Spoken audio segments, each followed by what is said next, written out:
Blog Talk Radio.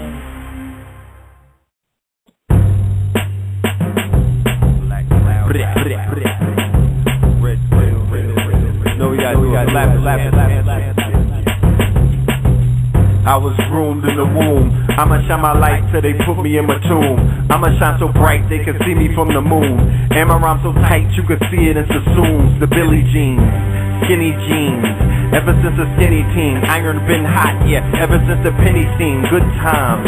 By any means, stacking the cream. The luggage, the hats, the slacks and the jeans. Double G, ribbon streams, red, black, and the green. I am so colored, the more is at war with the long arm of the law. I am so Gullah, I am so Gaza, I am so geeky. You clowns is down with the crown and that's oh so cheechy. You niggas is open over pink toes. The wise strive to civilize the Ocho Cinco. The great divine speaks through signs, yeah they opening up sinkholes. The rise of a mentor, rise of Serpenta.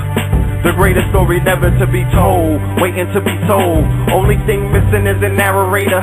The seven seas waiting to be explored. The only thing missing is the navigators. Turn the average hater into a savage hater. For hearts too dark, the lighter just aggravates ya. Young Heru standing on top of these alligators, holding serpents and scorpions in both hands. Supreme Master, Grand Dragon of both lands. The height of the light is threefold. I'm a sight to behold. I'm heating up around the globe, but I reserve my right to be cold. They call me King Stokes, nigga tight. Mere visions of the tombs, they got plans for the gods. Minx the high priestess, real name Faraz. Salam, firstly me extend my salam so I get back to my murder game, killing them with charm. I'm a don in all aspects, use the swag to triple up my assets. Got the formula, I've been had my mind right. Flash forward, I caught it in my hindsight. Not a time right, pass it to the masses. PowerPoint the classes, braille no glasses. Teach them how to pull milk out of corn, hydroplating in the rain. I'll be weathering the storm.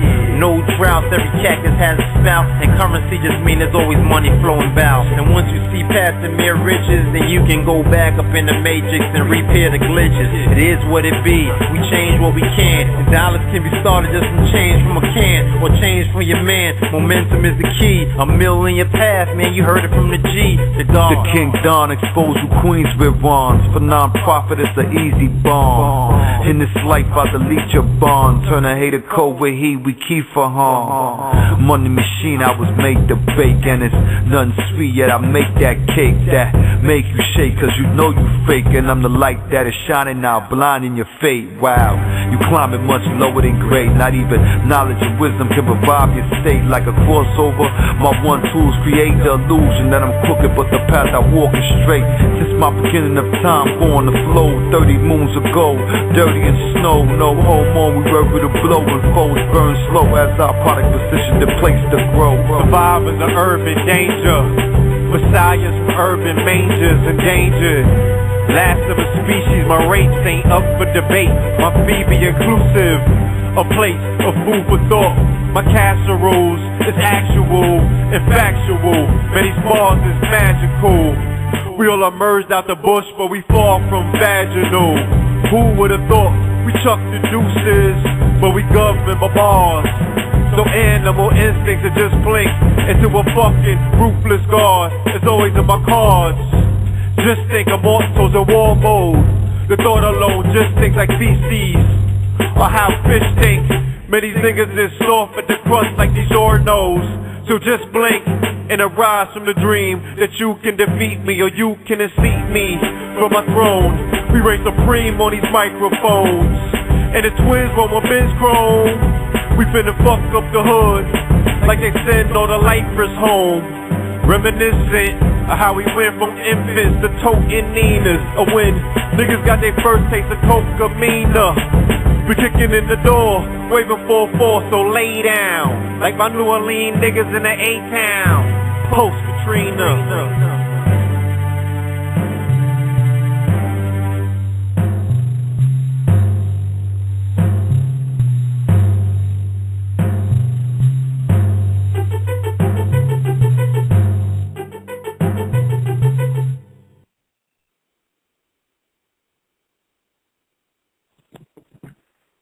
Peace to you and yours. This is KTL Radio. You are now rocking with the best. Welcome to another episode. Being hosted by your brother, the Blue Pill. Joined by my co-host, the Red Pill. He hasn't arrived just as yet. But I want to welcome the family back to another historic airing of KTL Radio. Or i.e., KTL University. In tonight's session, tonight's class features a distinguished guest. His brother has brought about through a book that he wrote. Okay, this book is called When Rocks Cry Out. And Rocks Cry Out is a biblical reference to a truth that no matter how much energy or how much effort is put into suppressing, at some point, because every story is written in stone, you know what I'm saying, these particular stories start taking on a life of their own. And they speak through the masses and they speak to the masses. And the rock started crying out and speaking to this brother. And what it did is it exposed him and opened him up to an entirely new world. And his studies and his findings led him to uncover the veil of what's known as, you know, the mystery, the biggest mystery, or the hidden mystery for that matter, you know what I'm saying? And what that hidden mystery entails is the fact that melanated beings were long inhabitants of these particular lands. These particular lands are ancestral lands that have been inhabited by your ancestors, melanated beings, thousands upon thousands of years before a supposed, forced migration took place and you were planted in these particular land masses. And in order to uncover the story or the lost story of who your mothers and fathers are, you know what I'm saying, you pretty much have to start removing and uncovering them stones and tapping into the ancestral stories of this particular landmass. Because, again, land is connected through ley line to energy, and all of this land has a spirituality, a consciousness, and a connection. Because if you're standing on the landmass, then that's the magnetism that's being used to project your holographic ideas, thoughts, and realities into the universe. You know what I'm saying? But whereas if you have a kinetic connection or a connection to the continent, your feet is not standing on that particular continent to resonate with that connection more so than it is this particular landmass. And the story that he has uncovered is not only connecting you to this landmass through quote-unquote Moorish ancestry, but he has shown through his book evidence that there also was a mirrored Kemetic society over here, and the Hebrews were here as well, and he shows how biblical stories connect locales that can be accounted for in the historical sense of certain stories in the Bible where they can't be accounted for if that particular that place is being looked for in the quote-unquote Middle East. But if you're looking along the Yucatan Peninsula, if you're looking in Central and South America, there are pieces that fit now perfectly in the puzzle where now you can see what the story was. And a lot was going on right here in this landmass. And that has been great, the hidden mystery that has been suppressed by none other than, of course, the Inquisitionists, the Crusaders, you know what I'm saying, that have been suppressing this information every opportunity they get. So man might not know thyself and coming to an understanding that they're under attack. This crusade is not only is continuous, but the day that you wake up and come into knowledge yourself, it's all over. So, you know, with that, we want to bring forth the brothers to start that particular process of using all of the keys on the chain to unlock the brain. With no further ado, I want to present to you first, though, our esteemed co-host, the brother Red Pill. Peace. Peace, God. Peace. Greetings. Peace. Peace to the universe. Peace to the KTL family. Welcome aboard. Thank you for joining us tonight. And yes, wonderful intro. This will be a very powerful show. I can't wait to get it started. Yes, indeed. I want to reiterate, family, that, again, there are very few times when you can attest to a life-changing experience in terms of, you know, the currency and the rivers of electricity flowing through your brain have always gone one particular way. You just increase that particular voltage and wattage by information, you know, your currents in this information wavy age and what have you, right? But what about when you switch current the whole other way? You know what I'm saying? Like, you know, you're trying to get waves and shit, and you brushing one way, but then you go against the grain, and that's where they at? Yep. Well, this information, when I finished this book, When Rocks Cry Out, it totally reversed the whole flow of the current of where because the mind pretty much, you know, they would say you got to have an Eastern mind in this Western world. Yes. But if Kim is you that it's about the West, when is somebody going to say, all right, what about having a Western mind right where I'm at, instead of having my shit divided across continents? And if you can now identify with a Western, quote-unquote, theology for what it's worth, right? Would you not recalibrate and recharge the whole receptivity and access to this particular landmass if you now know its story? Because now these rocks cry out. You can speak to these rocks. Because within quartz, that is crystal, is encoded stories. Again, I keep reiterating the Star Wars situation when they showed you on the ship, like the Akashic records, they had them in quartz, right? Superman, they had them in quartz, information in quartz, and rock.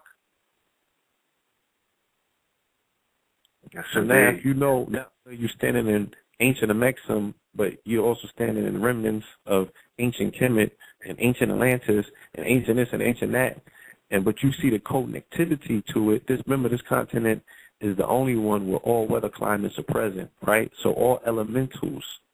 So there's ways that all of these stories could fit into this continent in many different places, many different stories.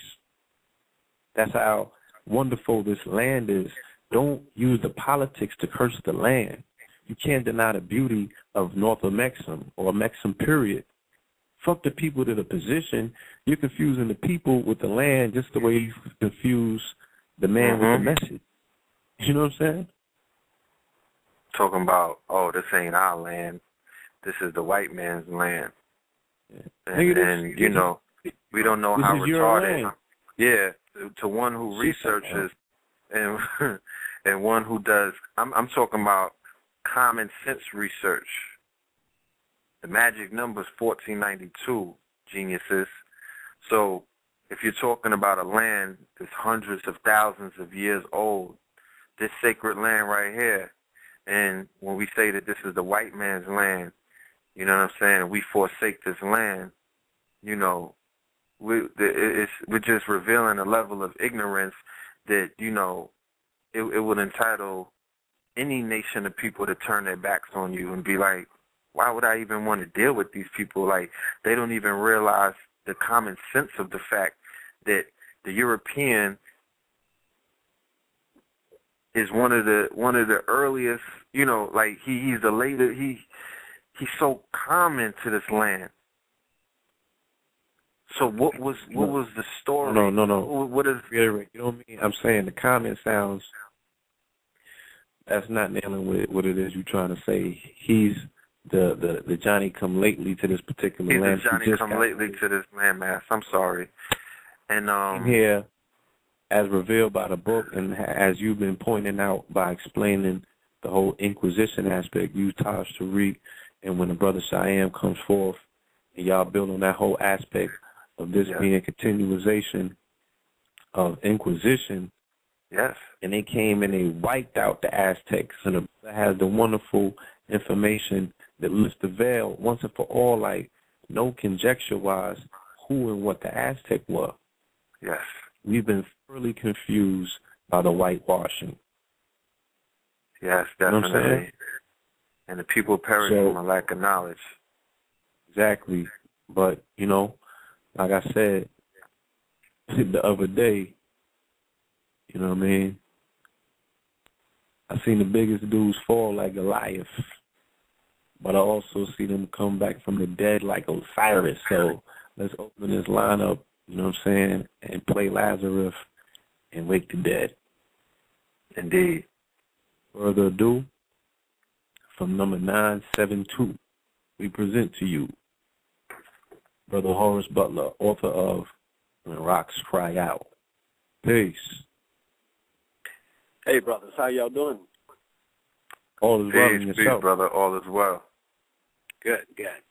I wanted to come into your program. I recently listened to a couple of the debates that are going on the East Coast. I see the divisions between the Moors and the brothers that are following the teachings of Islam, and the brothers who have nursed a deep love of ancient Kemet. Mm-hmm. And I see these young brothers going round and round with these things with a lot of passion. But the problem is they're all talking about the same thing, and they don't know it. They're talking about the same land, and they don't know it. They're talking about the same people, and they don't know it. The problem is words. So I thought I wanted to come on to the program to try to explain something that may make our discussions actually get somewhere instead of just the passion play. Mm-hmm. I guess the best thing to do is to try to go to the beginning of this thing. When I saw the records in 1996, started seeing the records that had been hidden. They were called the Forbidden Histories of this friar who had come in, Bernardino Sahagún. Bernardino Sahagún had come in after the Spaniards had come in and destroyed these African cities and populations, and then started attacking the non-Africans in the Americas that we call Indians. And this friar came in, and he found some of the Africans who were here that your history book now calls Aztec. Now, you have to understand, they didn't call themselves Aztec no more than Ramses and those other Africans called themselves Egyptians. Mm-hmm. Those are names that came on afterward. The term Aztec is actually derogatory. These were Moors. These were Islamic-believing brothers. These were Christian-believing brothers and sisters living in Mexico who had come over on those 2,500 ships that had come out of West Africa in 1306 and 1311. We have good records on those ships coming across the Atlantic. The failure was that the black historians didn't follow them to try to find out if there were records on this side that showed what happened to them after they left Senegambia, that Dr. Ivan Van Sertima told us about, and Basil and others. Well, there is a good record here. They started recording their histories when they got here, saying, and we arrived in the ships. We landed south of Texas at a city called Panuco now. We came in to the Valley of Mexico and into the highland areas. We had wars. We made some alliances. We became powerful, and eventually we became the most powerful. These are the Mandinkas and the Fulani of West Africa who had come over. They were trying to find a place to settle. Now, this place had millions of people already here. It had been here since since before the Africans had come over from Africa and from Europe as early as 2,000 and 23,000 years ago in ships, and had started building African cities all across the Americas. But here we are in 1306, 1311 A.D., and these African now Americans, these African Americans in 1306 and 1311 A.D. are now in Mexico, in a land named for the African Meshi, M-E-C-I, and of course, CO means land of, or region of, or place of. This is Meshi's place, the Africans' place, Mexico.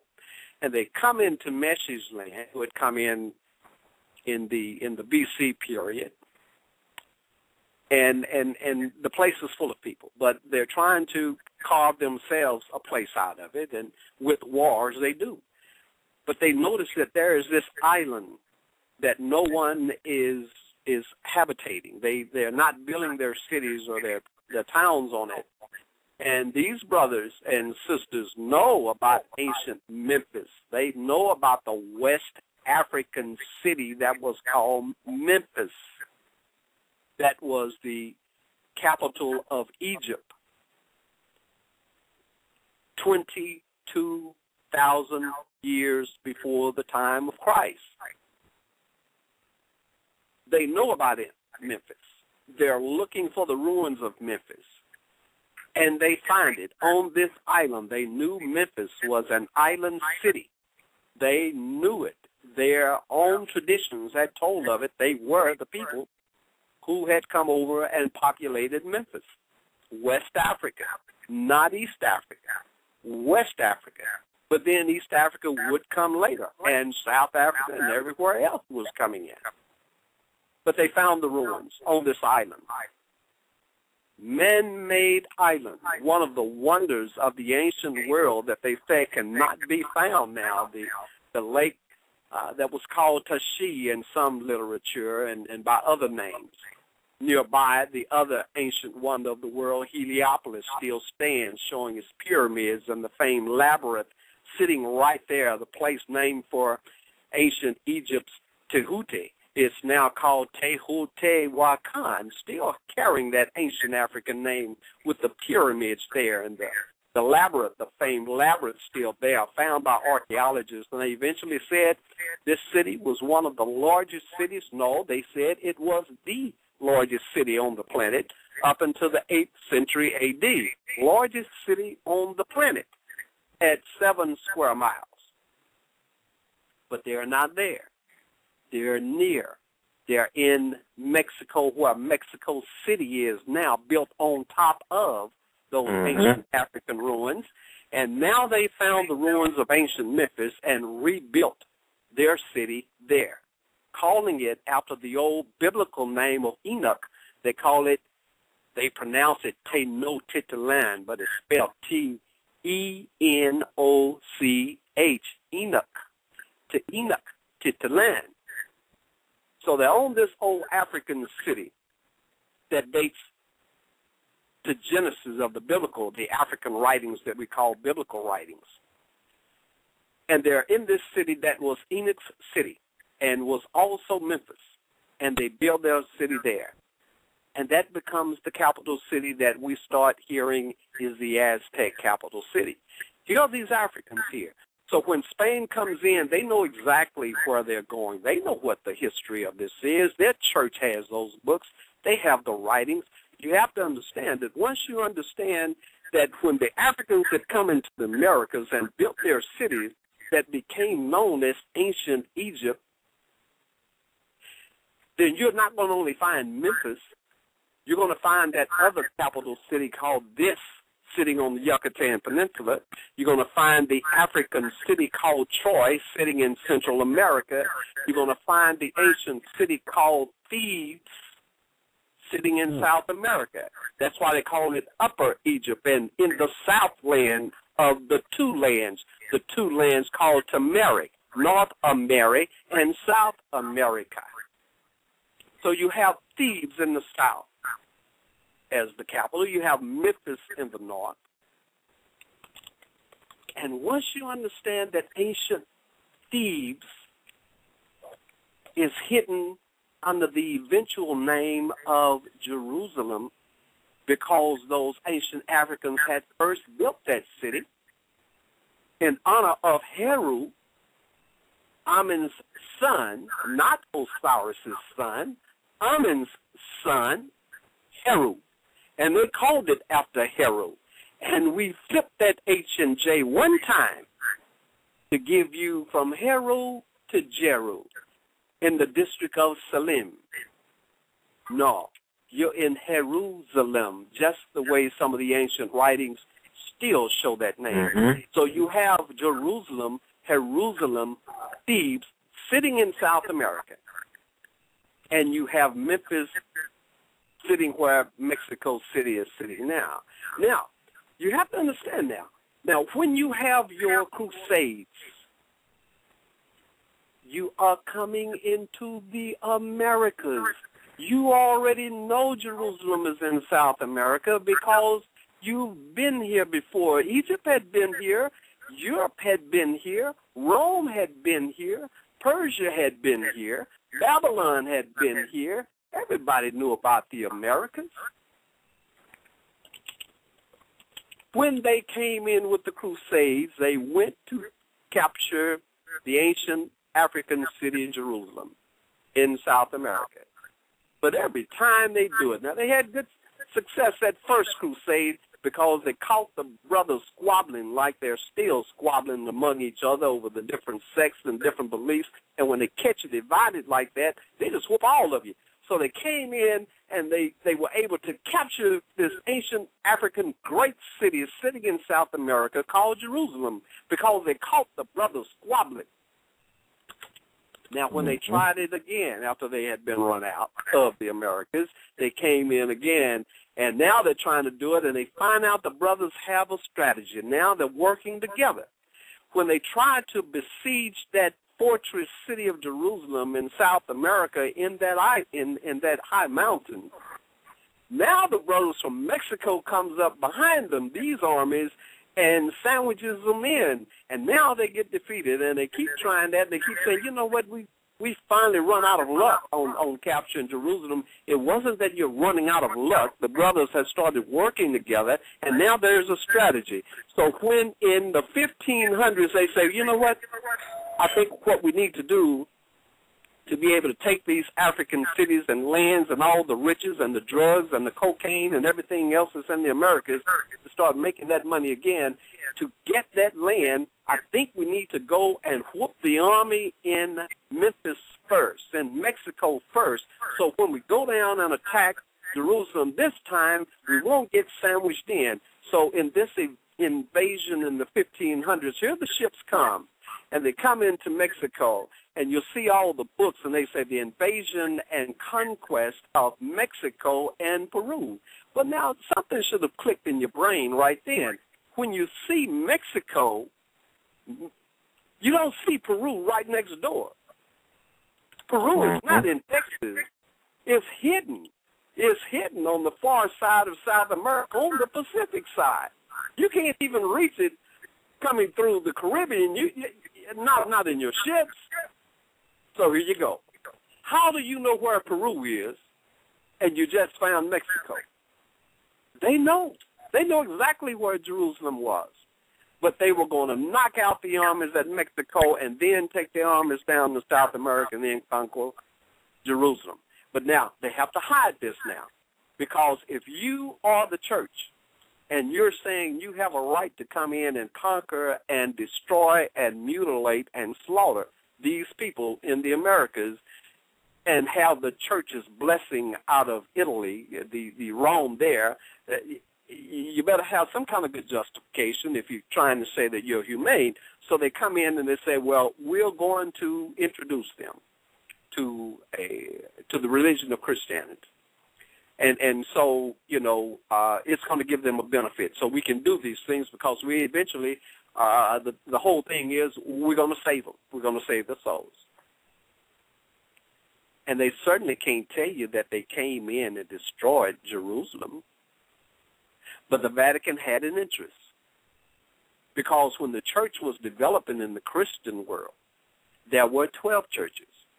11 of them are in the Americas, and one alone is there in Italy. But they wanted to be the head, and the 11 churches in the Americas would never allow it and would always vote as a block against it.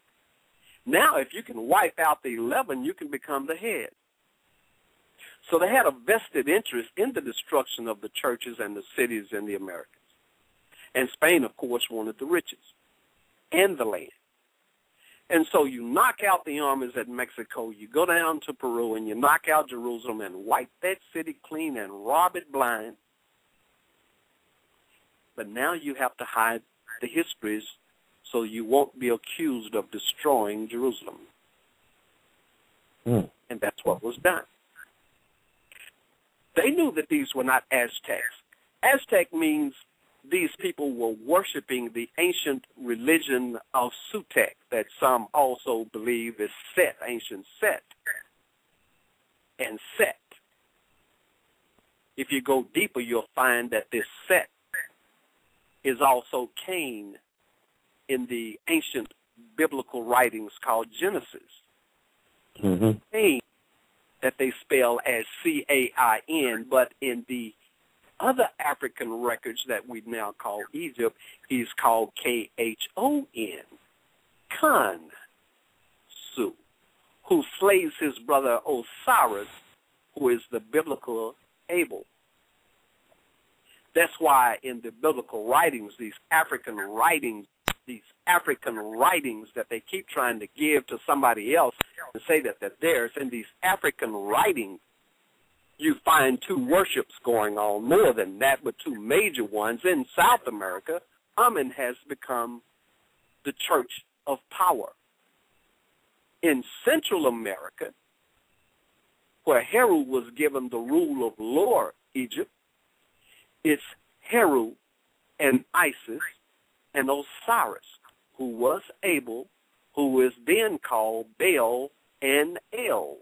So you have El in Central America, you have Amen in South America, and when the Persians and the Babylonians came over and whooped the brothers in Central America, and those African cities fell, and some who survived and escaped that slavery went into South America and joined that group. They brought their books, combined them, and in those writings now we have two names for the ancient deity of Amen.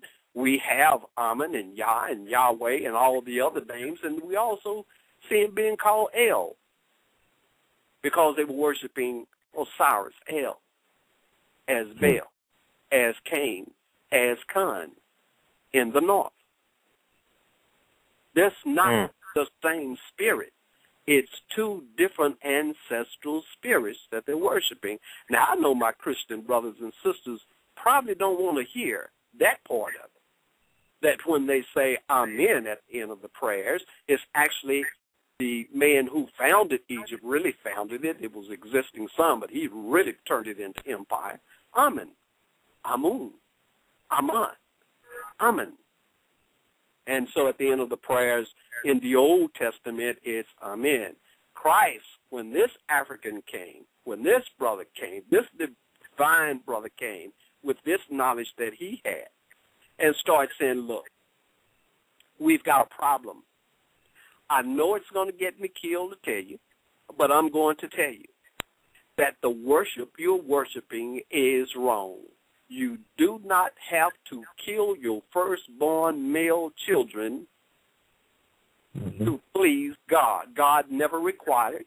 The man who required it was Amen when he waged the war against Mexico, against Atlantis, against Mexico. Let me try it again.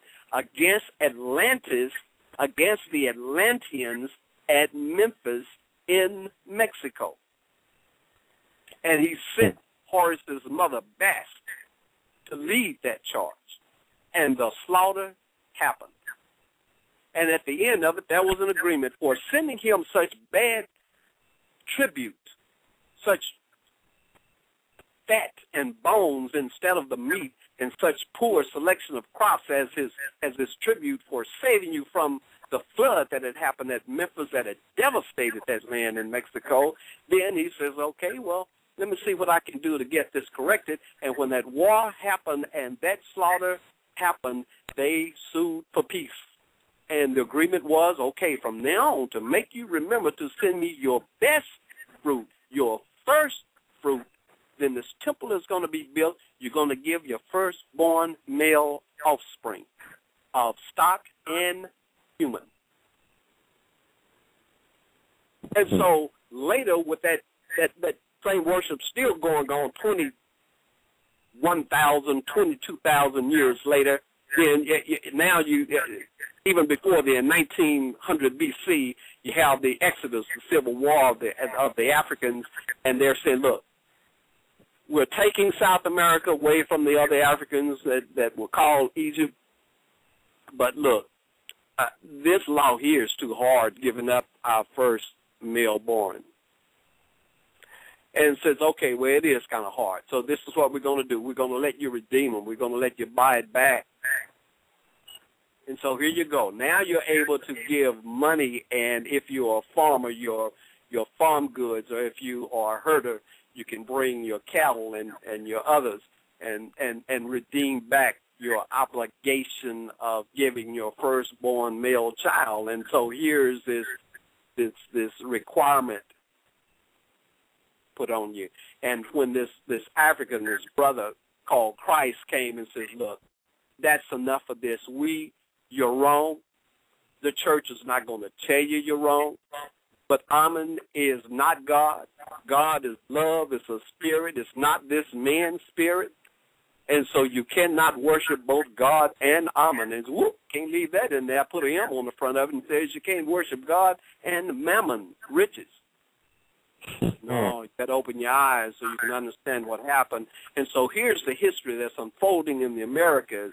And then when these invasions happen in the 1500s A.D. and these ships come in and they whoop these African cities on the place that had been ancient Memphis, that had been Enoch's African city. All Genesis is African.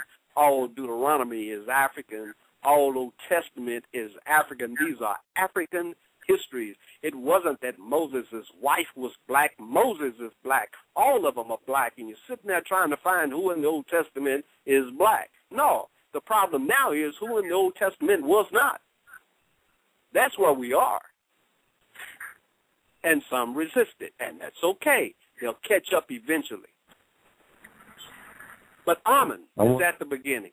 And Amen names the land. He's loving it. It's a beautiful land. He's sitting there with his throne. He's left Yucatan. He's whooped his father. He's now the king. He puts his throne away from the Yucatan into South America at the top of that mountain, that holy mountain where Jerusalem is eventually built. And he is even higher than that, up into the mountain peak north of that David eventually buys that land when he finds out that's where Amen had his throne, and said, let's build a temple right here where Amen was, because we are worshiping Amen after all. And so they built that temple where Amen had his throne. So your Ark of the Covenant, which is actually a boat, which is actually an ark, just like the Ark of Noah, it is still an ark when it becomes the Ark of the Covenant. It is a ship. And when you look at ancient Egypt, and you look on the walls, you see them carrying this ship. It has a little house, a little box on it, where Amen likeness sits on the judgment seat. And the two cherubs, Isis and her sister Nephthys, their wings protect over the covering. There's your Ark of the Covenant that people say they cannot find. It's sitting and staring you right in your eyes. And when David bought that piece of land, he knew exactly what he was buying. He knew exactly where that temple was going to be built, and Solomon built it there. And they thought the temple was built in the city of Jerusalem. No, the African city of Jerusalem, sitting in that mountain, sits upriver from where Amen's throne had been. That's why when you read in the African literature that we call the biblical narratives, it says that when Solomon built this city for Pharaoh's daughter and for his own palace and for the temple and the little temple for the ark, that they gathered all the leaders together and then took the ark up out of the city of David. Up and out of the city of David, because it was going almost 50 miles downriver to the place where Stone had been. These are things that we've not been told. I wanted to get what rocks cry out to you so we could begin the discussions and begin seeing where we went wrong, begin seeing the things that were hidden, throw those covers off. And I'm sorry, the black historians with their egos about Egypt being on the Nile, now they're stuck on the Nile, now they're scared to get on the Atlantic and come across to the Americas and find the rest of the Egypt. I'm sorry, eventually you'll get there. But we're there. And with the youth coming up, I want you to know that it's there. So you can now go forward. You won't get stuck in neutral. You can now go forward and find the rest of the African history and find that you were in the Americas 22,000 BC and building cities and having nation building and doing everything in the Americas from then up until now. So when Amen named that land the beautiful land, the word for beautiful, Mary, M-A-R-E in some spellings, Mary. And the land of course, means Ta, T-A, Ta, the land of beautiful land, Ta Mary. And Ta Mary is still applied to the land. And just as the ancient Africans said, there is a northland and a southland. Now we have North Mary and South Mary. We simply move the Ta to the end of the word and call it America. South America, North America, you're living in the land that was named by Egypt. Here are your Moors, who are named from Ta Mary, from the M and the R. You get your Moor. So even in the ancient African literature called biblical, you find Amorites,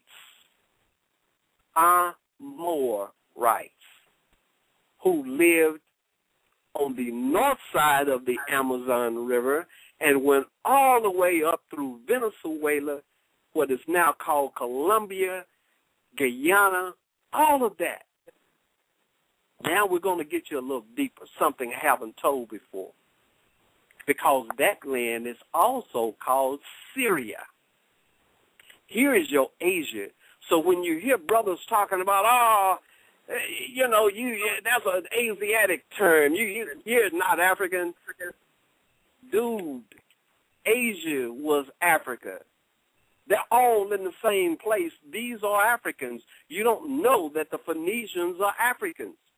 You don't know that their city Tyre is sitting right there off of Venezuela on that island that's connected by a man-made causeway, because you did not read that Alexander the Great built that causeway out to capture Tyre. You don't know that that national forest is there that's hiding the ruins, still have Tyre's name in it. You have not deciphered that Venezuela is Phoenicia. Wow. Phoenicia. The way you find your ancient landscapes and geography is to find the cities. If you want to know where Phoenicia was, find the major cities of Phoenicia. Want to know where major Asia was? Find the major cities that were given for Asia in ancient times. Once you find Miletus there, once you find Antioch there, once you find Tyre sitting there, once you find Tyre's old name Korah sitting on the mainland where Tyre was at first, once you go around and find Akit, that's now Karaka, and you see these other places and see Guyana, which they changed the name of, was Sayana or Sinai. Once you find the places, then you know where the ancient writings are talking about. And now you're ready to discuss and have a lively and fruitful discussion. Don't get tied up in terms, because you don't know your terms until you go back and find your geography. On that note, I want to ask. No, I don't want you to rest on that. I want to actually open up and start the discussion because you made a beautiful case. Now I want to bring on our more scholars that have wonderful insight on the narrative that you're dropping and can support it with additional information. As I would like to add that when you talk of Maryland, you're also speaking about Maryland. And at the south of Maryland is where they have the District of Columbia at, where you said your research ended. And I explained to you that even when I went on the Egypt on the Potomac tour with Anthony Browder, and he laid out how they mimicked the entire, layout of D.C., of course, charted by Benjamin Banneker Bay. It's a direct connection, and based on what you're presenting on this particular night and what you already have presented in the book, you make those connections, you know what I'm saying, where the land can be walked over from one end to the other extreme. So I want to open these lines up right now and bring on our esteemed special guest, Brother Taj Tariq Bey, and Brother Hakeem. Peace. Islam. Peace, brother. Peace, Hakeem. Peace, Taj. Islam. Peace. Islam. Peace, brother. Peace. Indeed. Peace, brothers. Yes, brother. Indeed. I will leave it at, I'm going to open the floor up. I know, Taj, you repeatedly spoken on the more ancient aspects of this land that we call a Mexum and its connection to various empires and kingdoms. Is there anything that you would like to add on to the information presented tonight? Islam. Can you hear me? Yes, we can. Yes, indeed. All right, Islam. Yes, brother. All right. I'm really proud and honored listening to the brother because he is indeed an honorable spirit of our ancient forefathers, bringing the truth to the light. And he's also exposing much of the information that has been preserved in attic chambers and not revealed to the public. And this is also some of the information that CM Bay registered in the Library of Congress so that the COINTELPRO people who infiltrated tried to destroy the temples so they could not destroy some of those lessons. That's why he registered in the Library of Congress under the Clocks of Destiny, which is really Circle 7. Now, and this is also why you see some of those who know the truth will try to dismiss him or put him down or try to act like he was doing something different from Noble Drawley in order to hide the fact that he was revealing the Adab lessons.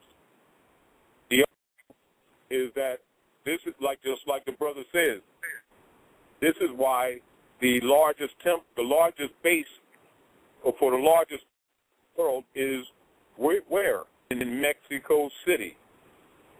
And the Europeans dismantled it. That's another one of their Masonic secrets.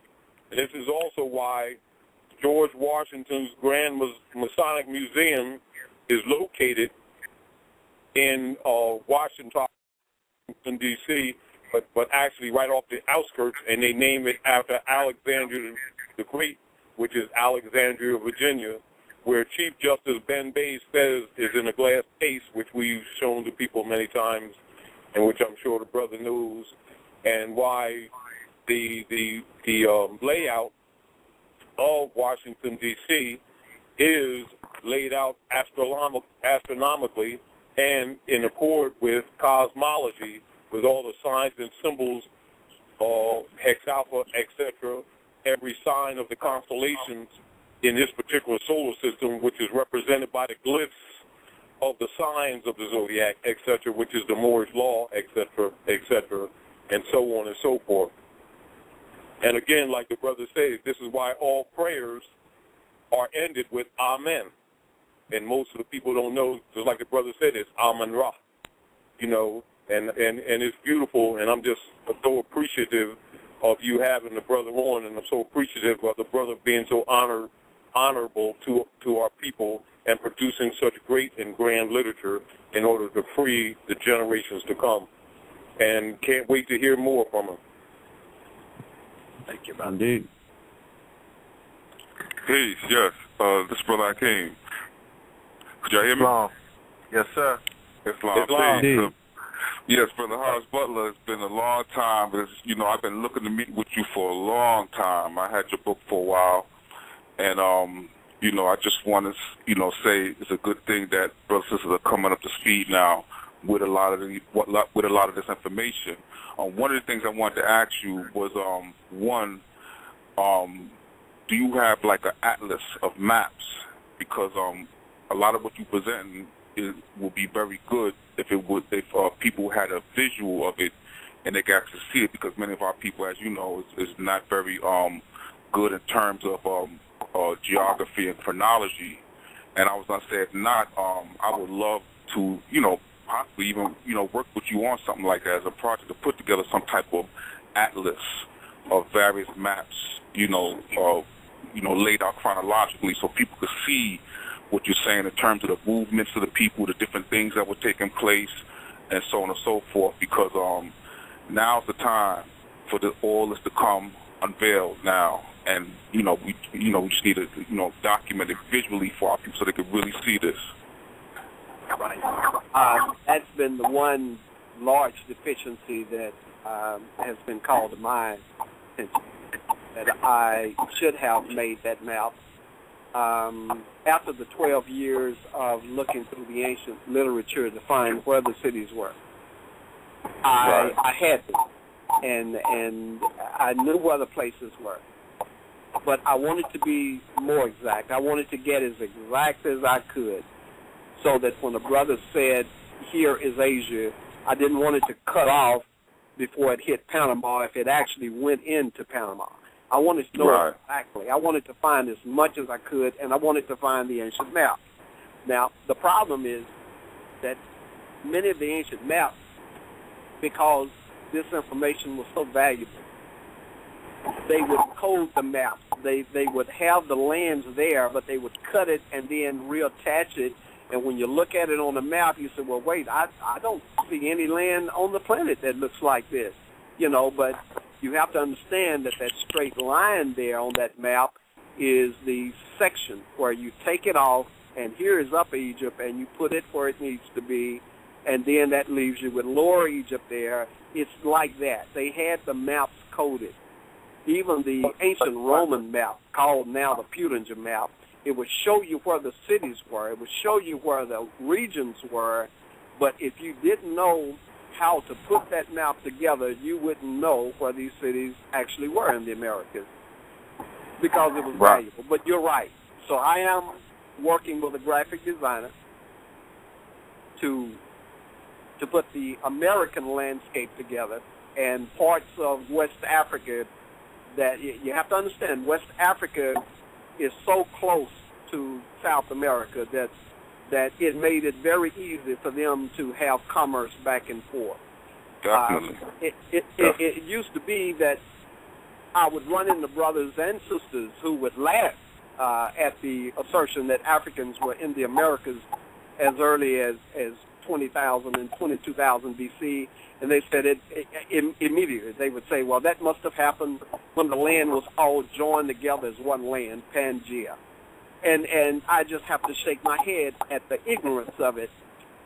They didn't question how Columbus would get on the ship and come to the Americas. They never questioned. Never.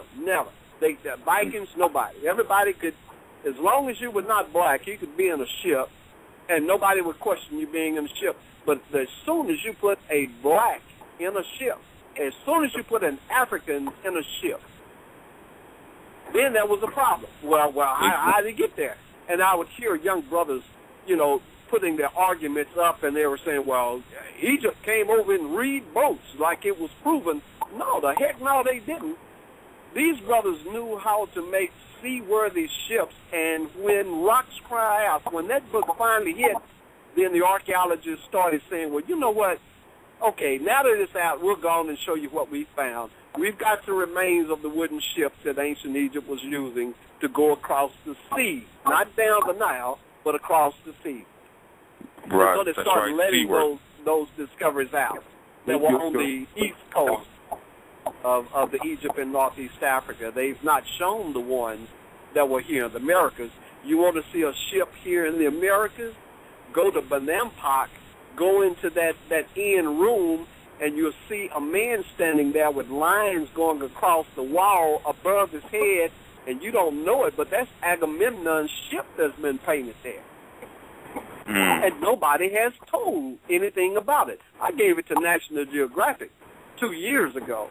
So they went in and got the Black King out of it and announced that story earlier this year, but they still didn't announce to you that this was an African city and that the discovery came from African records that showed this city, showed those paintings, and named every one of those black painted people in that temple to be the ancient Greeks and ancient Trojans of antiquity. All black. Trojans, all black. Greeks, all black. Agamemnon sitting there, black, with his Zulu, with his Zulu clothing on, and Achilles right behind him with his. And that's Achilles' son whose tomb they went into and pulled those skeletons and started messing with them and all that crap. You know, that was Achilles' son buried in that tomb, as the ancient African writings told. That's how they found the tomb. Because I gave them the ancient writings to try to start getting this stuff published into our schools so our kids could get this information, and it wouldn't just be a couple of brothers on the corner in Harlem, you know, debating about knowledge. They could start having it in the textbooks, but apparently even that was not good enough. So even after they found the tomb to verify the writings and what the writings were said, you still didn't hear the story about the blacks in the empire, which is ancient Delphi in Mexico.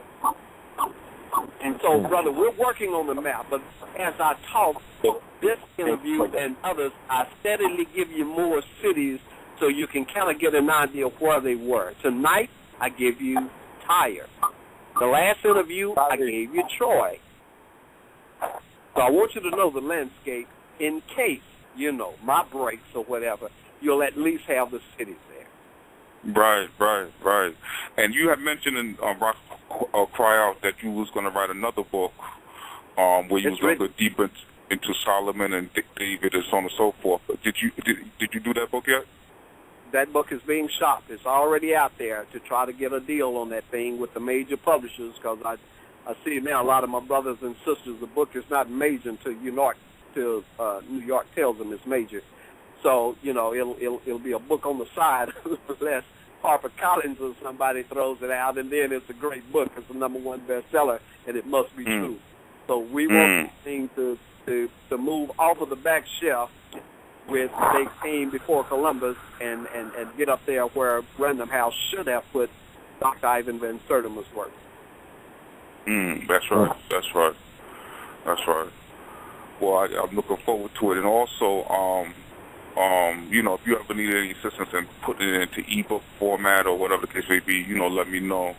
You know, but it's very important that this information get out. I know you're familiar with Leo Weiner's books dealing with Africa and the discovery of America, those 3 volumes.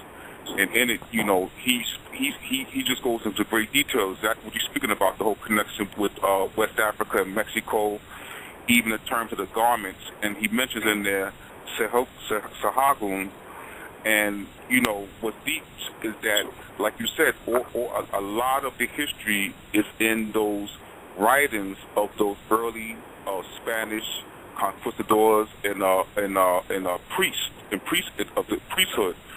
And C.M. Bay, who was one of the Moorish teachers, spoke about the whole connection and everything being over here. And the elder said that he had got a lot of the information from a Catholic priest while in Mexico, in Mexico University. And I thought that was very interesting. Absolutely. Now, here in New York, there's a Jesuit library. I don't want to say the name of it because I want to get that information out of there before they hide it. exactly, because you know how they have it in these special collections, and I've been through it. A lot of it's still in Spanish. It needs to be translated, and the pages are falling apart. I mean, it's literally so brittle, it's just turning to powder in my hand. I said, you know what? I don't even want to damage it no further. I want to get together with a Spanish brother I know and have them begin to translate some of these works, and we get in there and scan it. Because I went in there with my scanner, and I began scanning a lot of these documents. And like you said, a lot of it is still untranslated. Of course. And so we have to get a hold of that. If you ever up in New York, let me know, and I'm going to see if I can get us in there again, because I had to get up in there in a roundabout way, but I managed to get up in there. And it's a very prestigious Jesuit library. And as we know, the Jesuits were heavily involved in reconcocting the histories, because notice how they have these universities in every nation, in China, all these nations. And so the thing was, we can't just be in some room somewhere and change the history and think that's going to change it over the world. We got to change it and then go to the actual locations and change it there as well. Yeah. Well, here's the other thing. If you want to know where the ancient places were, the important ancient places, often all you have to do is follow the cathedral, because they were coming in being real slick, and they were following, they say, the ancient writing that says, I will build my house upon you, upon hell, and the gates should not prevail. And so they were coming in, and they were finding the ancient places and building cathedrals on top of them. So you'll have the black church, the Church of the Black Christ and Escopulas, that's showing you the major place in Central America where Israel was. Israel was actually the worship of Isis, Ra, and El. That we already talked about who El was.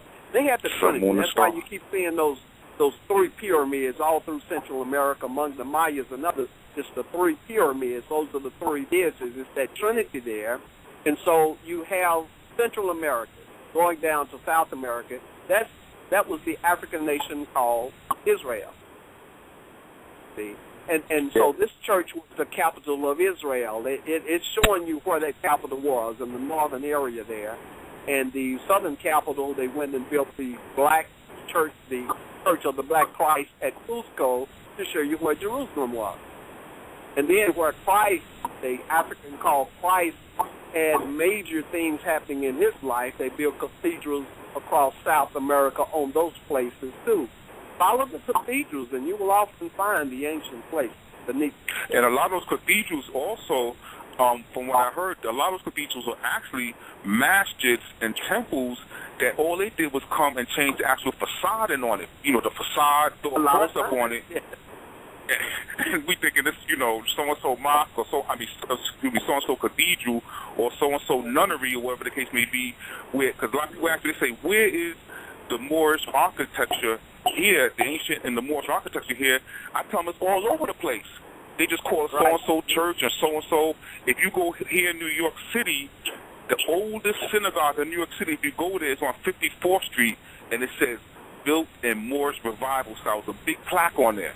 And I used to always send brothers because I used to go there, take pictures of myself. It's built with the Moorish arches and everything, and it's the oldest synagogue here in New York City. And right around the time when I was telling everybody to go check it out, I hear on the news coming up in the city, the synagogue is on fire. It's burning, and so on and so forth. And I said, look at this. This is why we have to get this information and document this information now, because it's here. It's right in front of our face. Just now they found a ship right near the African burial grounds where World Trade Center was at. Underneath the World Trade Center, there's a ship. Right. And they bringing out the timbers now, right adjacent to where the so-called African burial grounds was at. And so stuff is coming to light left and right. We just got to be there, like you said, be in place, because it's like what happened with the National Geographic.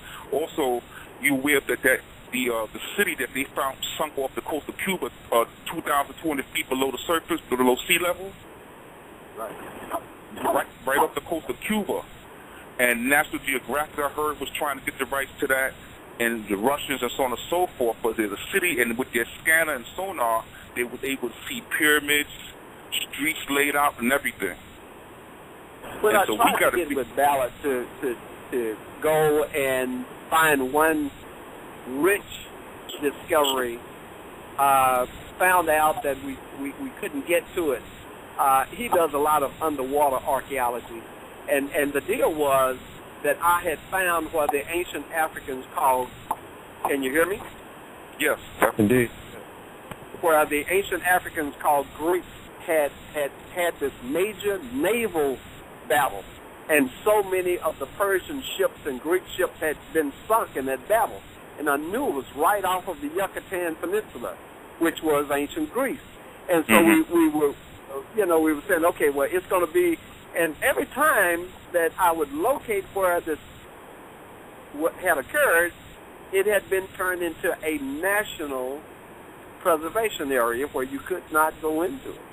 So you'll have to be aware that those things are done too. But imagine if it began 22,000 B.C. and they had engineering and architecture and sciences enough to build the greatest cities on the planet and dams and sluices and other engineering devices even at that time, then you can imagine what's laying in the soil of the Americas, and there's no way that all of it can be hidden. No way. No way. And you know someplace else where a lot of it is hidden at too that I found out? On golf courses. What they would do on certain archaeological sites, they will build private golf courses so we wouldn't have access to what's on those sites. And I found that out from a guy with, the people who used to with the metal detectors going around looking for, stuff underneath the dirt and all that stuff like that. He told me up here in New York, we was up there and I was in the woods with him back there on the Seawinoy Trail, and he told me what they found and how they found all these Spanish and Moorish coins.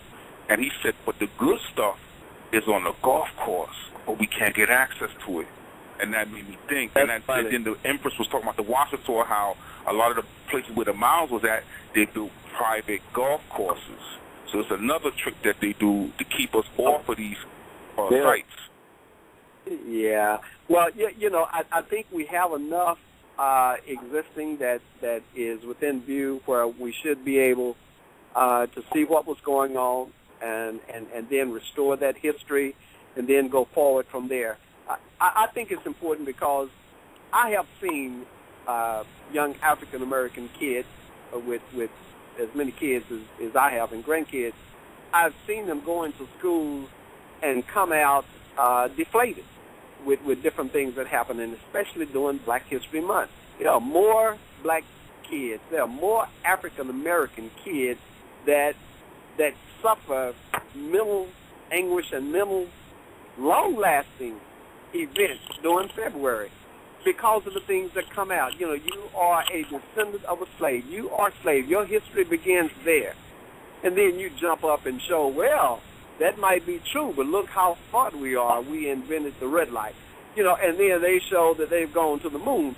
So, it's important to know what all you really have done so you can match city for city and invention for invention. You don't have to put a red light up against a space shuttle to try to say how intelligent the blood is that runs through you. That's You're right. a man, just like man is spirit, and man, meaning woman and man, has intellect. And if man has it, you have it. But there is such a huge racial argument going on till these kids need to know these things, and they have to see them. They have to see the images of the cities. They have to see the images of the people. They have to see Africans' own ships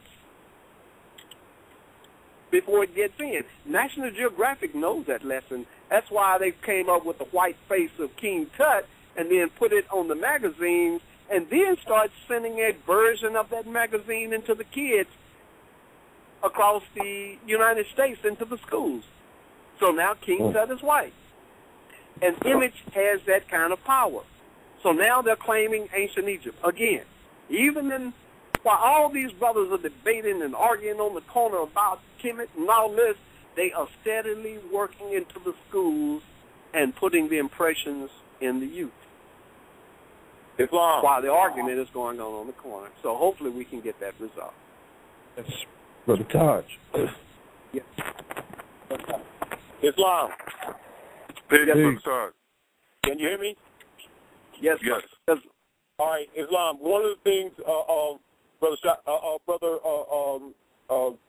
many of the brothers and sisters who might look at some of the locations can see some on a limited scale. Because remember, a lot of the secret maps they hold in military documents, secret. And one of the exposures, which is very, very limited, is just the territory that's under the direct control of the Pacific Company, Pacific India Company, i.e. the U.S. Democracy Corporation, foreign European corporation called the U.S. In North America, they'll show you the exotic map in the King Alfred and Rex 84 plan of the Executive Order 11490, and that'll give you a lot of the ancient names, Morocco, Tunis, Algiers, Egypt, etc., Paris, etc., just like the brother said, and let you know that they're actually right over here. People looking elsewhere, and this is one of the great diversions that they've done. The other thing that must be recognized, again, and this will help a lot of people in their research, is the Secret Treaty of Verona. And the Secret Treaty of Verona and the Holy Alliance is back to where the brother was talking about of the reconstruction of history. Just like when they talk about the period of reconstruction here during the Civil War era, that's also under the authority of the Jesuits, where they were continuing the process of reconstructing history, not buildings, reconstructing history. Also, when we look at ISIS, we know that ISIS is really a sociology term for Aset. And so when we see Aset and ISIS, we know that we're still talking about the same thing.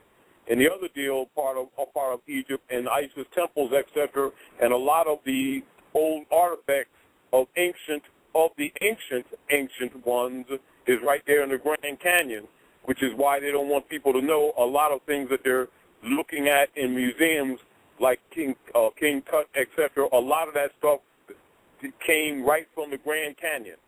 Also, from caverns that they have right here in Philadelphia, that is a multiplicity of caverns underneath this city that they call Philadelphia. That's why a lot of times in certain areas when they're excavating or fixing streets, they'll put up security walls, but they will be solid instead of clear where people can see. So when they dig up old artifacts, that the people won't recognize that this city is much older by thousands of years than they think it is, etc. The other thing must also be understood is even when you see City Hall, where it's laid out like a mosque, etc., and they call it Ionic and Moorish architecture, that the zodiac, which is the Moorish law that's right in the middle of the courtyard, they painted over it because it used to have brass lines on it that showed navigational sister cities that are navigationally by angles, by compass, across the world, that the cities are actually mapped in their layout to a star charts. The other deal is, yes, absolutely. And I saw some of these rose compasses on some of the maps, like you're talking about, some of the ancient maps, and they're showing lines going to cities that they were sailing to in other parts of the world. You're right. I did see that. Those Portolanos, those old Portolano maps. Right. Absolutely. And I seen an old Portolano map that listed that over North America going into South America. It said Mexi, and then below that it said Cana, like Canaan. Right. Let me tell you what Canaan is. Since I told you I was going to show you in each interview, I try to bring out one major thing to make that interview special. This one is Tyre. So you have Tyre. I told you that Venezuela has not been decoded to be Phoenicia, but your VEN is your Vin. That is your Fin. That's your Phoenix. So you say Venezuela is Phoenix. P-H-O-E-N-I-C-E. Phoenix is Venezuela. And you know that because you know the cities in the area. And when I followed the ancient Roman narrative, not ancient Roman, the ancient Egyptian narrative, here is Ramses II having his major battle against the Keter. And black historians right now, well, they know very well about Abu Simbel and the other places that talks about this major battle, the major battle of Ramses, where he actually gets whooped. He gets his hat taken to him by these people called Keter. But they let the Europeans tell them that it's the Keter that's a now vanished people in above where Israel is now. You know, that it's those people up in that area near Turkey, and they're saying here are the Keter, the Hittites. What they don't know is that's not who they were at all.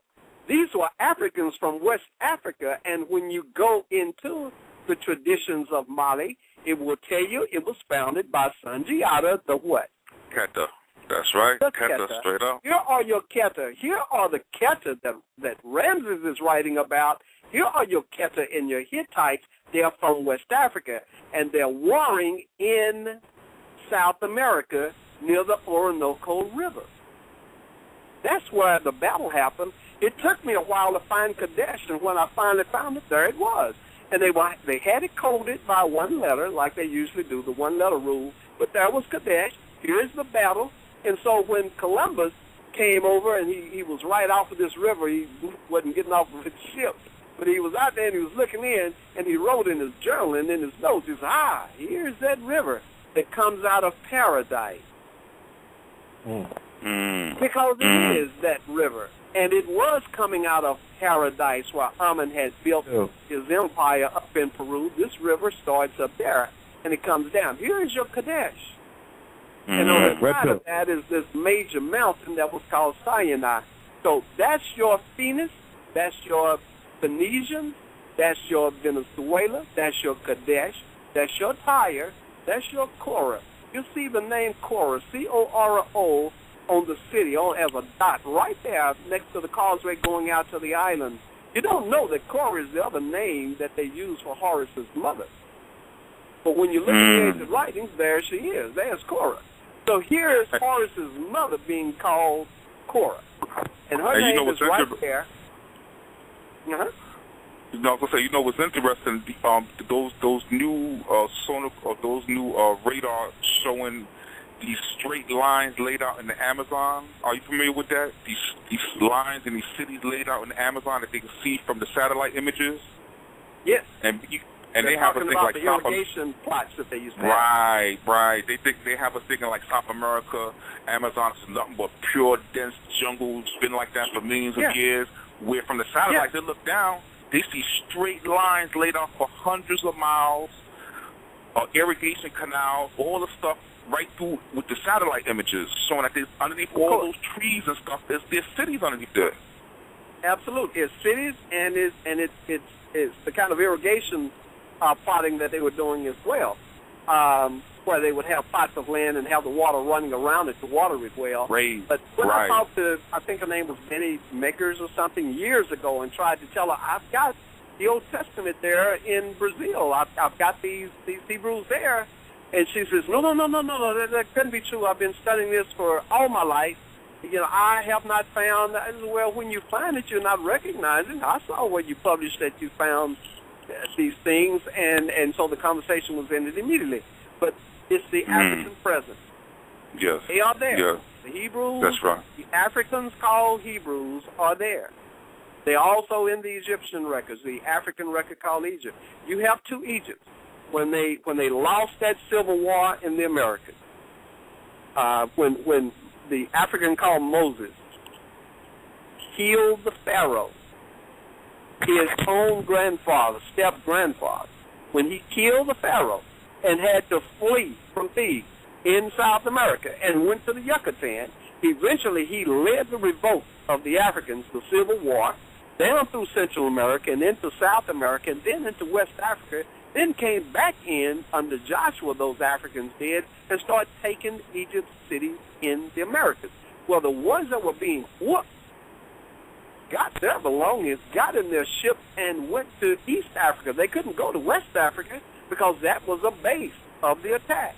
So they went to East Africa and began building a second Egypt. That's where you got the two Egypts from.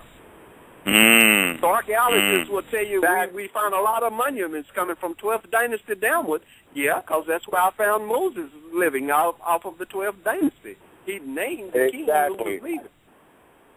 And that battle with the so-called Hyksos, the Hyksos, those are what they call West Africans now. They were. It was actually a confederation of what they call Canaanites, Hittites, so on and so forth. These were your so-called Hyksos, and what was interesting is that a lot of those Hyksos had actually Moorish, Moroccan, and Hebrew type names. Like, for instance, I have here in the 5th journal that I wrote a list of the Hyksos pharaohs, and one of the names of the pharaohs was Yaqub. And I don't know how many Moorish emperors that there was named Yaqub with that same name. You see names like Shalik. These were pharaohs during the 15th dynasty. Yeah, well, all you have to do is like I say, I have so many brothers who they throw away the biblical text saying this is not for blacks and it was used to justify slavery and that kind of thing. Well, you can get black anything to justify almost anything, but you don't throw away those black records. You hold those and use what you can out of them. So in these records is this early history that the Egyptian priests were writing, and then it was put into these records too. You'll find a parallel history in the ancient Egyptian records and in the biblical record. It's the same record being put into different mediums. But it's telling you the history of the Moors. It's telling you about Moab and Amor or Amorite. So in Brazil, going from Amazon southward, you have Moab, the Moors, coming out of West Africa, as they said, and you have Amor, the Africans who were north of the Amazon River, but they're both saying that they came out of West Africa, where you have the king called Og, and you still have all over West Africa, Agba Moshe and the Og and Igbo and everybody else. They're telling you what these ancient writings are talking about. They're coming out of Africa. They're coming into the Americas, and those two histories are intertwined. You say Canaan, I say Ghana. Ghana, same thing. I'm telling you what the ancient writings were saying. You'll find Kano in West Africa. You'll find Cano there. But I'm telling you what they were showing. And when you look at it, they say, well, we think the Amorites were actually, it looks like they're interchangeable with the name Canaanite, and that they are son out of Ham. Where if you know you're going to use the word Ham to try to put a curse on blacks, then give him the positive part of the spin as well, that his son is Canaan. So you have an African having an African, and here's Canaan, and so your Amorites are Canaan, and so your Africans are Amorites, and Moabite is coming out the same West African area. And to crap, that curse crap that they came up with, trying to steal that black religion and make it theirs, and then curse the blacks so they could have it. But anyway, your Moorish history, American history is there. Islam. One of the things to back up what you're saying is in chapter 47 in the Quran, when it talks about the dividing of the land between the Father and the Son.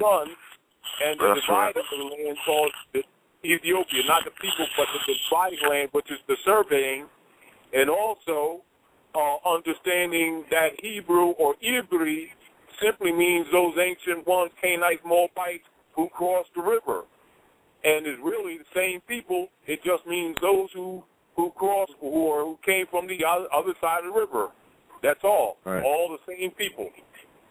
That's right. And it might get a little deeper than that, but they are those shepherd kings, the Hyksos, the shepherd kings. That's so David and Saul and the rest of them, what did you think they were doing? These were shepherds. These are shepherd kings. These are African kings.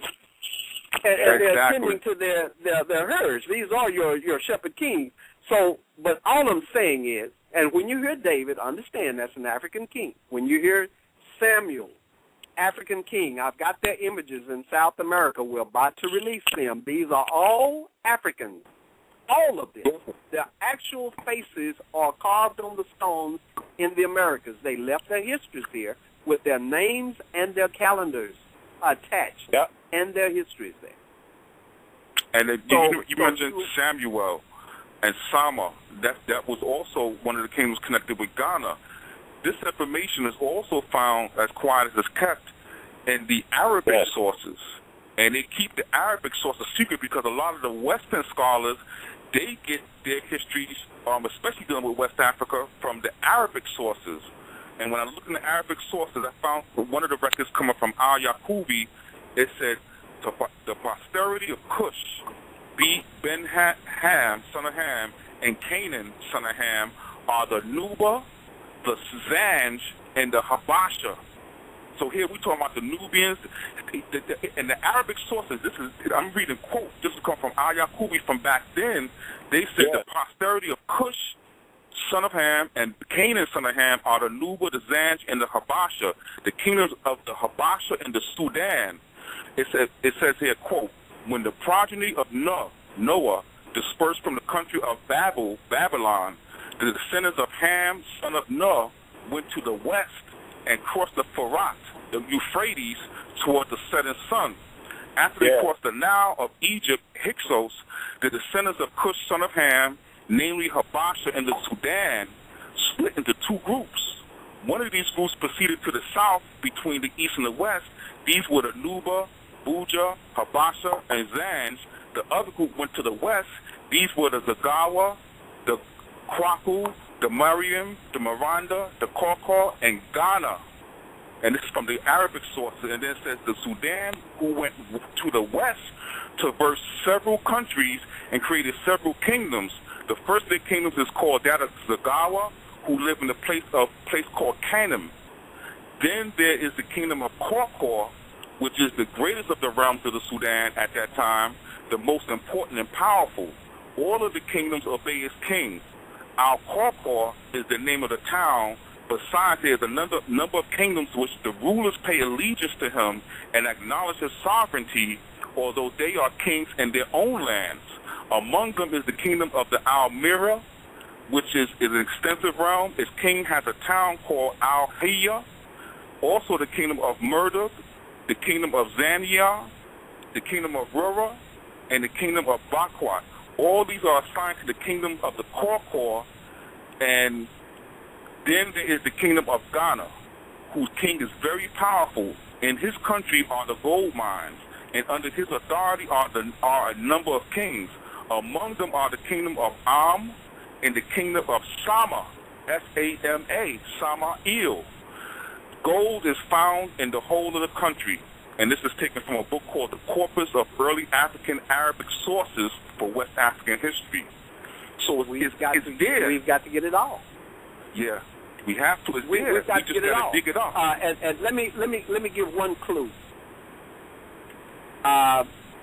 In so many instances, I was able to find the cities by ignoring the vowels and paying strict attention to the consonants, because they would change the vowels, or not knowing to put in the wrong vowel. It's not like everything that's different from antiquity was done on purpose. Some of it was done in ignorance. But pay attention to the consonants, and you will find amazing things. Now, I don't know many of those cities that you named, and that would take a relearning on my part, like it would take some to relearn what I found. But here's what I do know.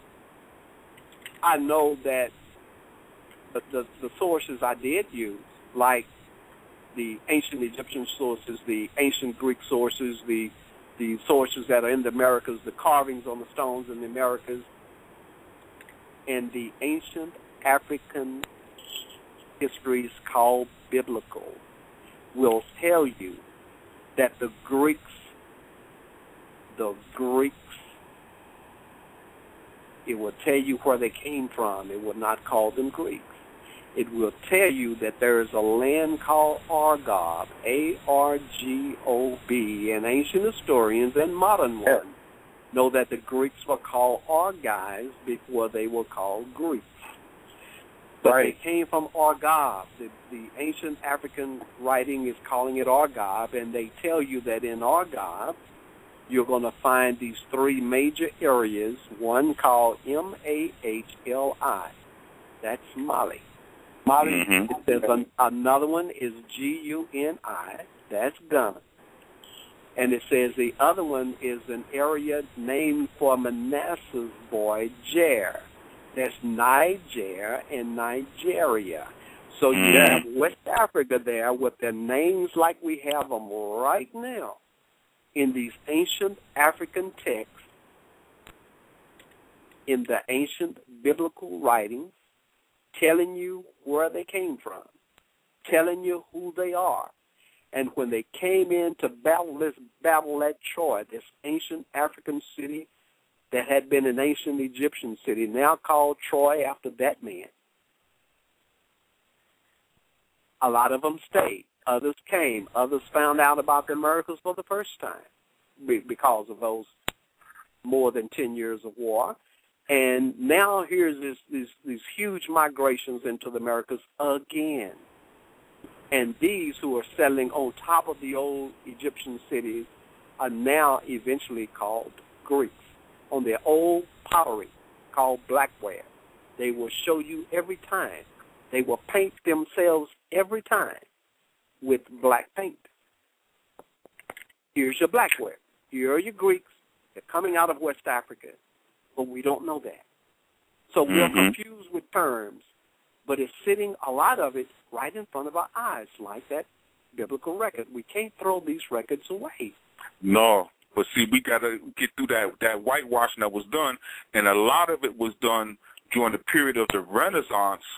That's when they concocted what we know today as ancient Greek and ancient Rome never existed. All that was concocted during the Renaissance by those Renaissance artists and scholars, a lot of them financed by the Medicis, and what they was doing was actually doing marble sculptures during the Renaissance. They would take it and bury it in their friend's backyard, break them off of it, dig it up 10 years later, and say, oh, look what we found from ancient Greece. This was a game lot of that them was will played. actually tell you that those sculptures were made during those times. Michelangelo and the other ones, they were making David and everybody else and showing you that here they are. But they thought they had broken the black images when they had the iconoclastic period, the breaking of the sacred stones. The iconoclastic is the breaking, the clastic of the icons. And you have to understand that ancient Central American word for black, that I-K, that Ike, that ick, here's your icon, your black stones, here's your breaking of the black stones, the black images, and especially the black Khan, because Khan is major. Khan is not only king, he is ancient Heracles of the Greeks. He is everywhere. He's a major man. There's an ancient one who was a son of Ammon, and then there's one who's named after him, who's actually living right before the time of King David. That's called Samson. That is your other Heracles. So here's Khan, and the people became named after him, the Heracleans. And so they're named after, he's that major.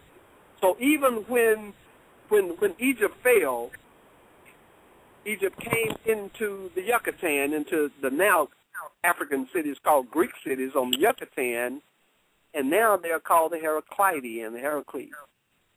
Named after this second Heracles. And this is also where they get Anahanasi, or when they talk about constitutional principles being ancient, that they got from the so-called Iroquois Indians, and it really ain't Iroquois, Anahanasi, etc. And it's really the foundation of even this government today.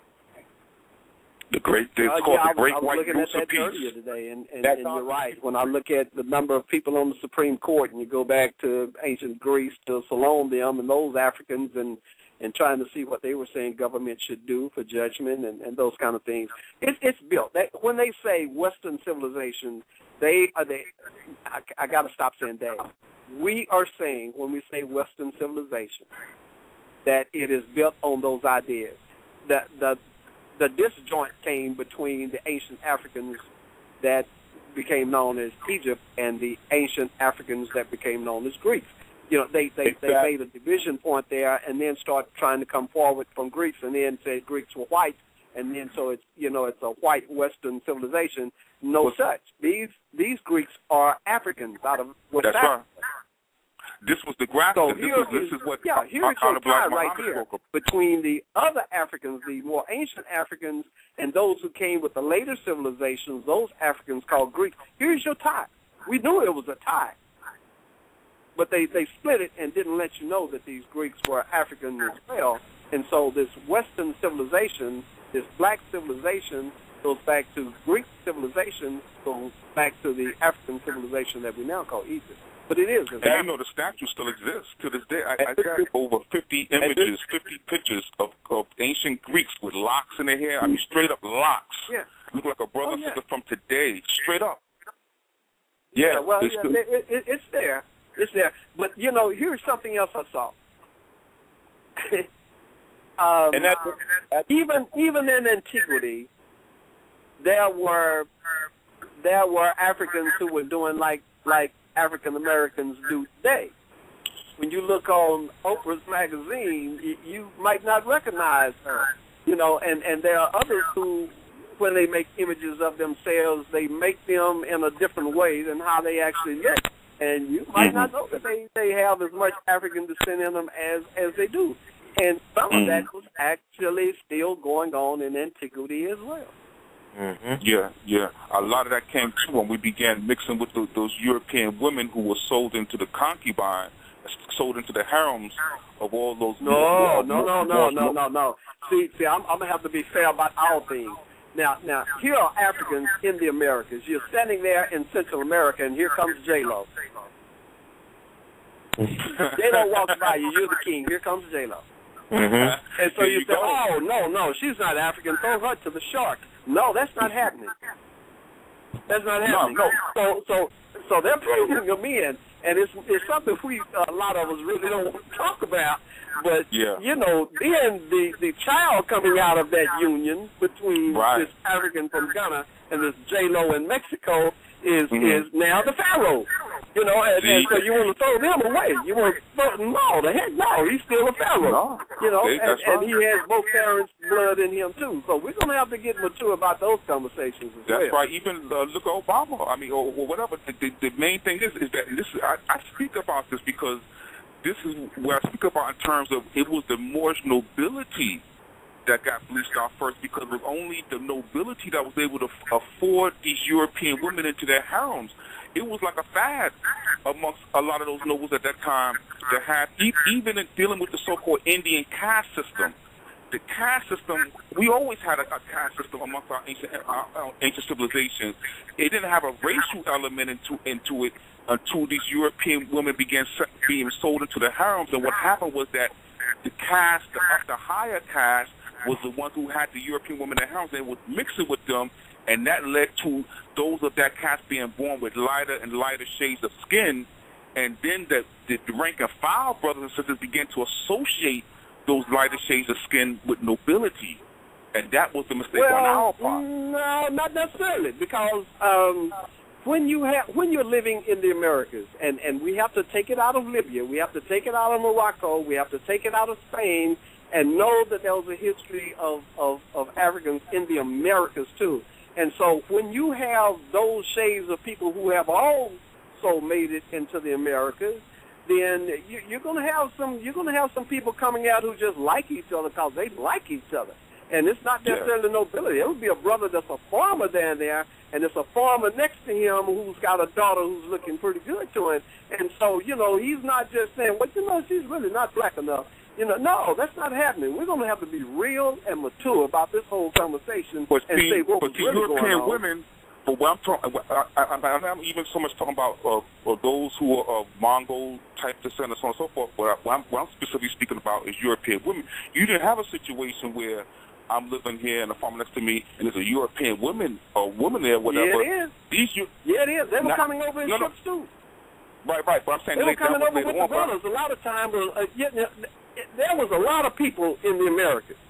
Japan was over here. China was over here. I mean, that's right. They were coming. Why do you think that place was so valuable? Because all nations were coming to the Americas and bringing their ideas and their trade.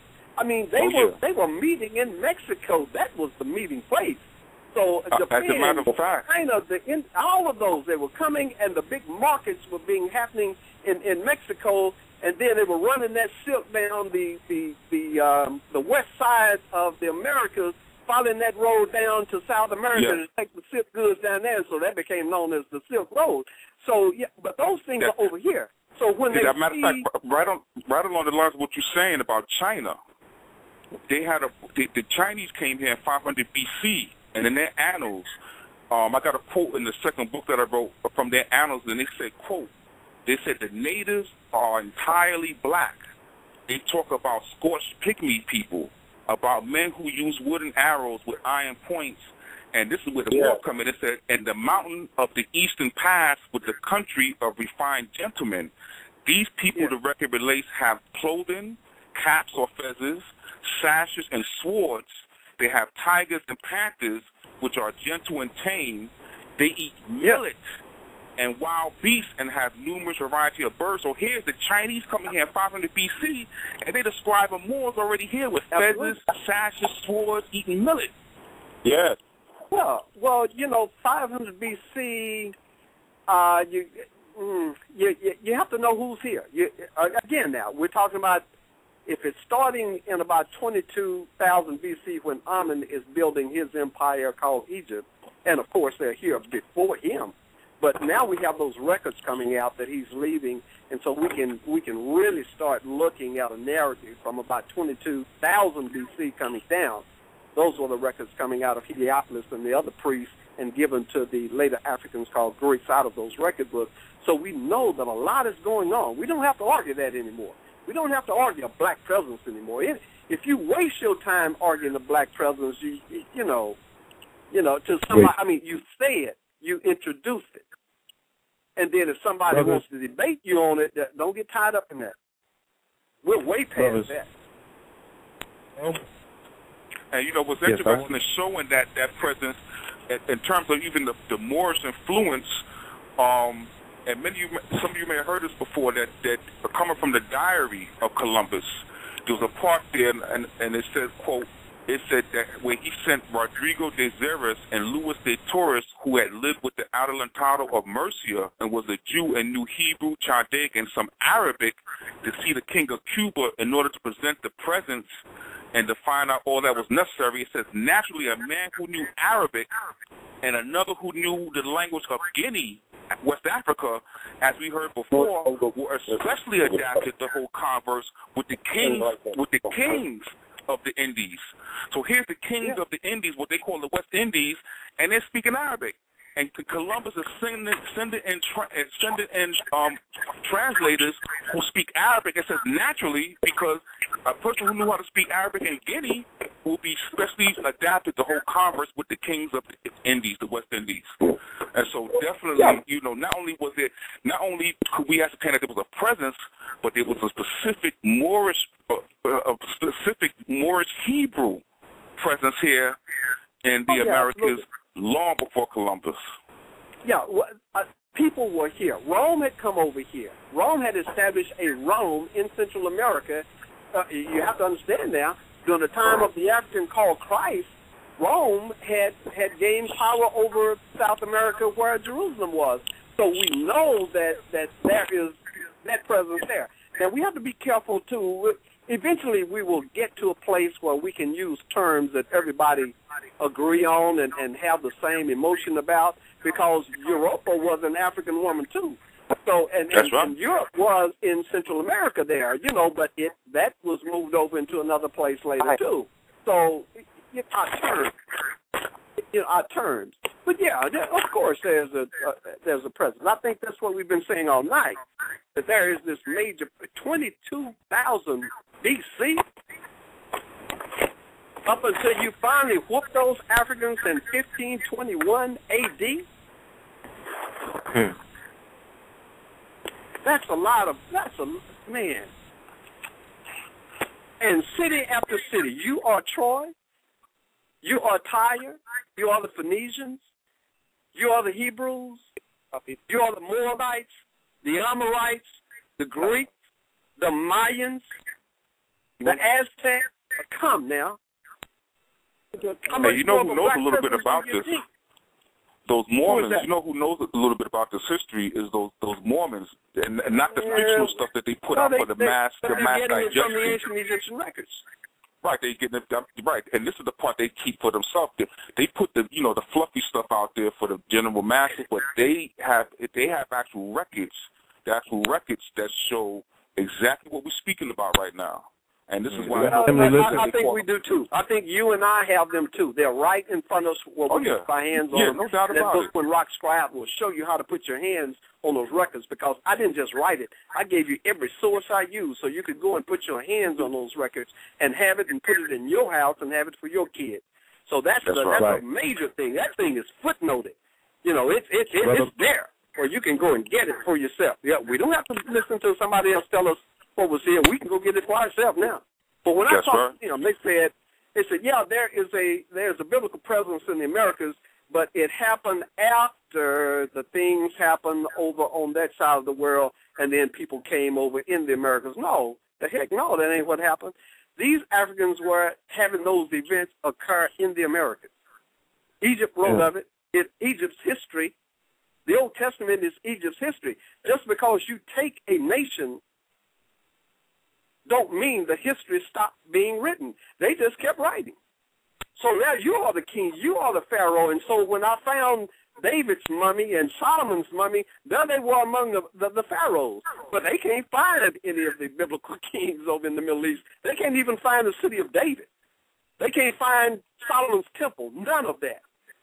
They've admitted that. And so they come out with a group of scholars that are now calling themselves minimalists, who says, no, the things that are written in the Old Testament did not occur. They were written centuries after the events that they tried to say happened, to establish a foundation for the later writings and the later events. No, that ain't what happened. You're digging in the wrong place. You're looking for the city of David where it was not built. It was built over here. That African built his city on top of or as a part of the Egyptian city that was already there that he took. He took Thebes. He took Jerusalem. See, and made that his city, the fortress on the north side. So when you read these ancient biblical writings, these black writings, they tell you that Zion, the city of Zion, the fortress of Zion, the city of David, is on the north side of the main city of Jerusalem. And yet when you look in the Middle East at that place now calling itself by that name, there they have a group of rocks on the way south of the main city saying, here's the city of David. Well, it wasn't until when Rocks came out that they start digging on the north side by a wall, saying, well, we were on the wrong side. It's on the north side, and we think we done found it. No, you're already built up against the edge of that cliff.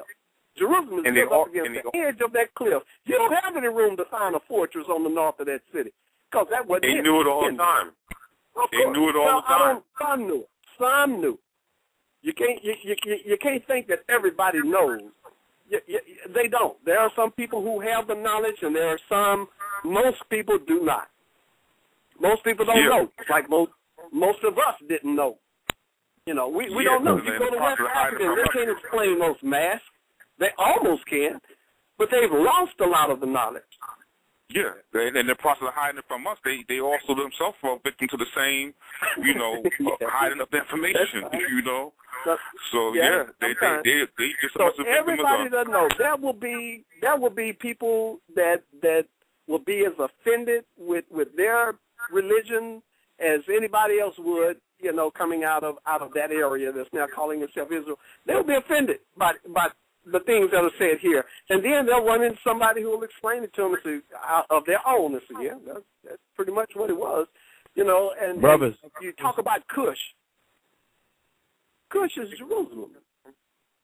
Cush is Jerusalem. That's why it's still called in Peru right now Cusco. It's Cush. About 4 or 5. No, it's 2 pages. About 5. Yes. Brother Butler. Yes, sir. I want to take this time to I want to open up some more lines, and I want you to tell the family how to go about getting this phenomenal book that we're talking about, so they can definitely get the source information. How does one go about getting When Rocks Cry Out? Well, just in case the bookstores didn't want to carry it, I took it through Amazon. So it's produced by Ingram, the largest book producer in the world. So you can go online anywhere.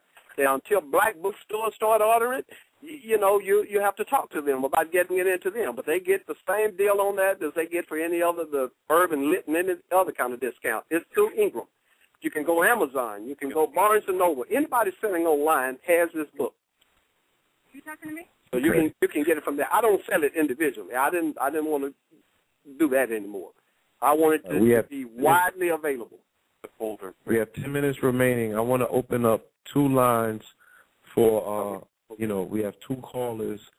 I want each caller to present their question or comment, and then allow the other caller to comment as well. We have 10 minutes left of the live feed. We will continue on the after the 11 o'clock hour as time will permit, Mr. Butler. So let me open up 404-438. It's a 1 and 2 page. I'm going to open up 718-493 afterwards. 404. Peace. Islam. Peace, everyone. Good evening. I had a question for the gentleman. It's pretty much my area of study also, and I wanted to know how do you make the connection in beginning your research? Is there any American or European literature or early writings that might give this information up? 2, have you, in your findings, discovered Quetzalcoatl historically, fact or myth? And another thing also, did the Europeans lie in their writing of their quest here? Because it was also stated that they found a lot of this stuff abandoned when they got here. So where did the civilizations go? Okay. I think when you asked me, are there other books that say the same thing as When Rocks Cry Out, what it shows? No. I haven't seen any that shows those. That's why I had to use so many sources to find the different events and to give you all of those different sources. One of the criticisms I saw on Amazon from somebody who gave the book a 3, everybody else was giving it a 5. This one said, I really love the first 100 pages, but one of the criticisms is he keeps using these sources that nobody can hardly find. Well, that was the whole idea. If you're going to hide something, you don't put it where it's that available. So finding those hidden sources was one of the merits of this book. I haven't found another one that shows the things that this book shows. As for where did the people go, I think we can look across even modern landscapes and find cities that have been deserted. But I do know also that wars can desert places.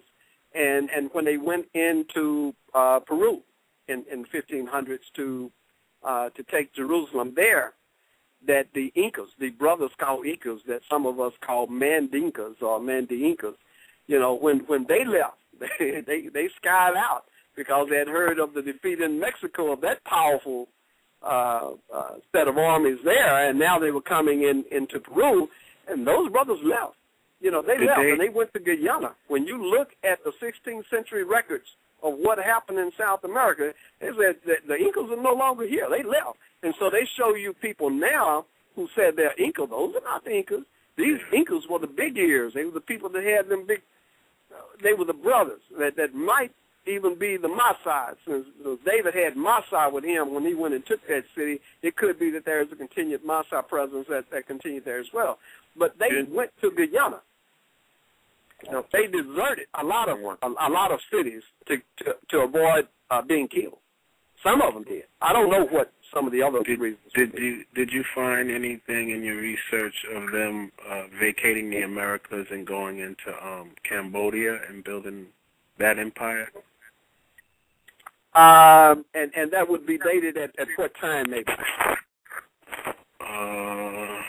Well, they claim in the 700 AD's times, these temples were dating, but I don't know how sure that is. Okay, no, that would make sense because there's a big revolution going on in the Americas. That's when Heliopolis was destroyed. That's when that city called Teotihuacan was destroyed, and they show a lot of destruction in the 8th century AD in Central America. So there's something going on. There's that religion spreading and some other things happening, and it will drive people out. Now, once you know how to get around the planet in ships, then the whole planet is open to you. It would not be surprising to find brothers going to Cambodia, Hawaii, and anywhere else. True indeed. Anything about the historical being or the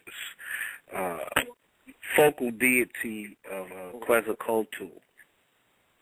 Quetzalcoatl is Khonsu. That's why they kind of hid that name a little bit with Khonso. He is Khon. They spell it Kuet, but it's Khon. It's Khonso Waddle. He is Khonsu. He is your ancient Heracles. He's the ancient Khan of the Egyptians, who was the one that ancient Egypt wrote. When you look at those ancient African records, it says he lived at Memphis. It was the abode of Shu, is what they called that area in Mexico, the abode of Shu, where Shu lived. Shu, of course, is Khonshu or Khonsu. That's him. So that's why his presence is so major in Mexico there. Now, Horace has another name. His mother has another name. They have the same people. They have different names for them. Yes, indeed. Because I've come across that information. Z-A-L, I believe, Consul. Yeah, I looked it up.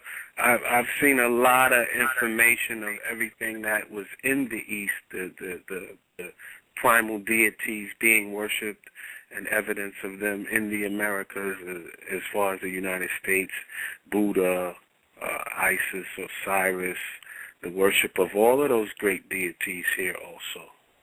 Do you have any information pertaining to the Mound Builders civilization?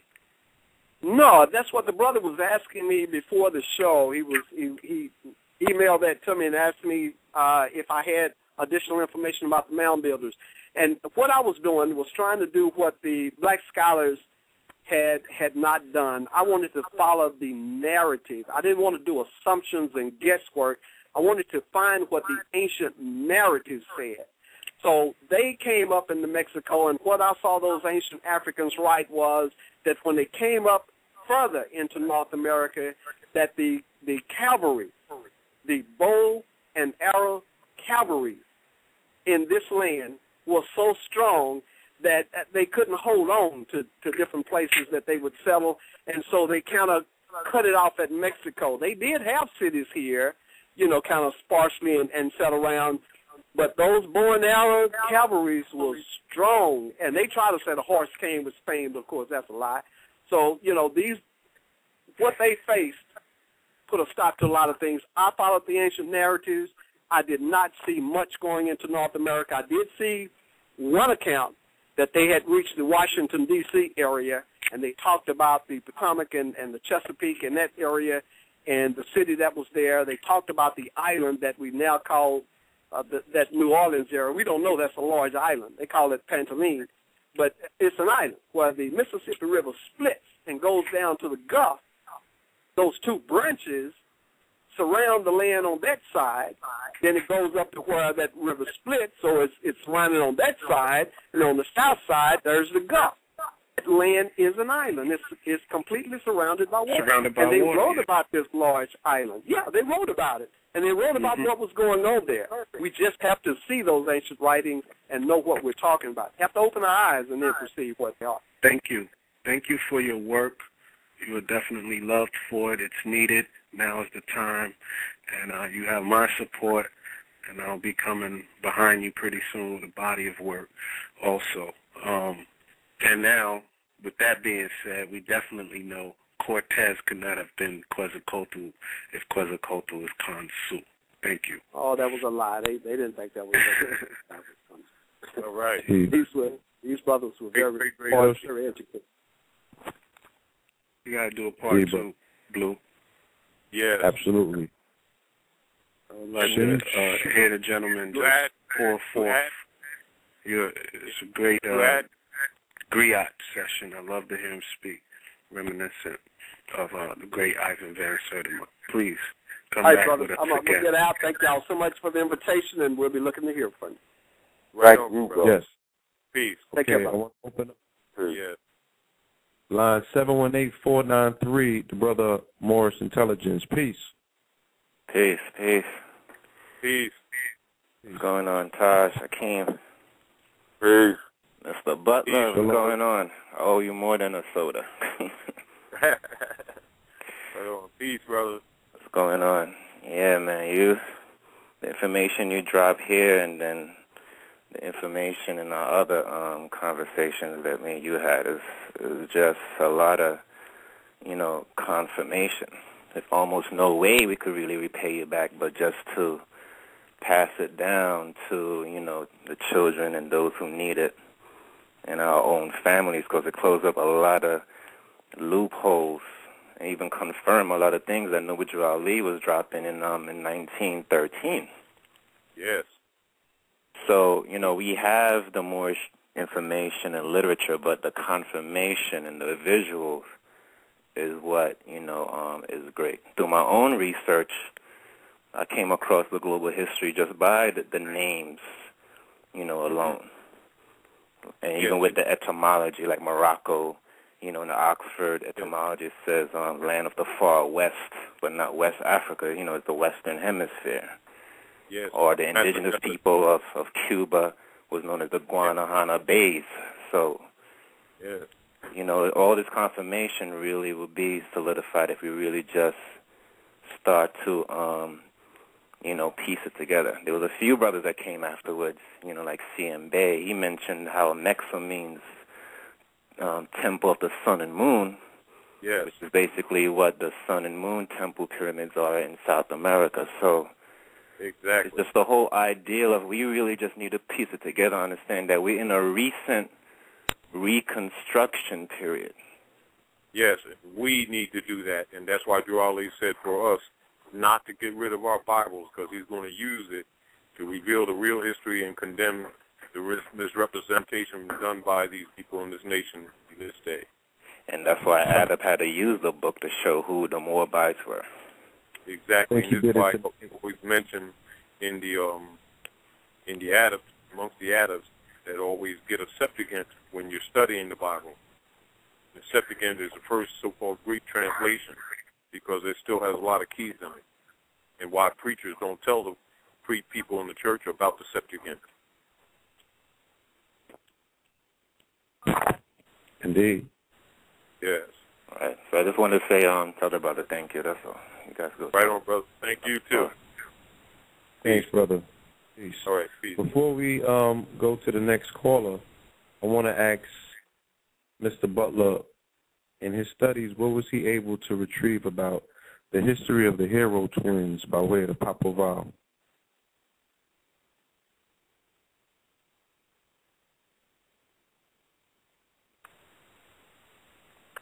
Peace.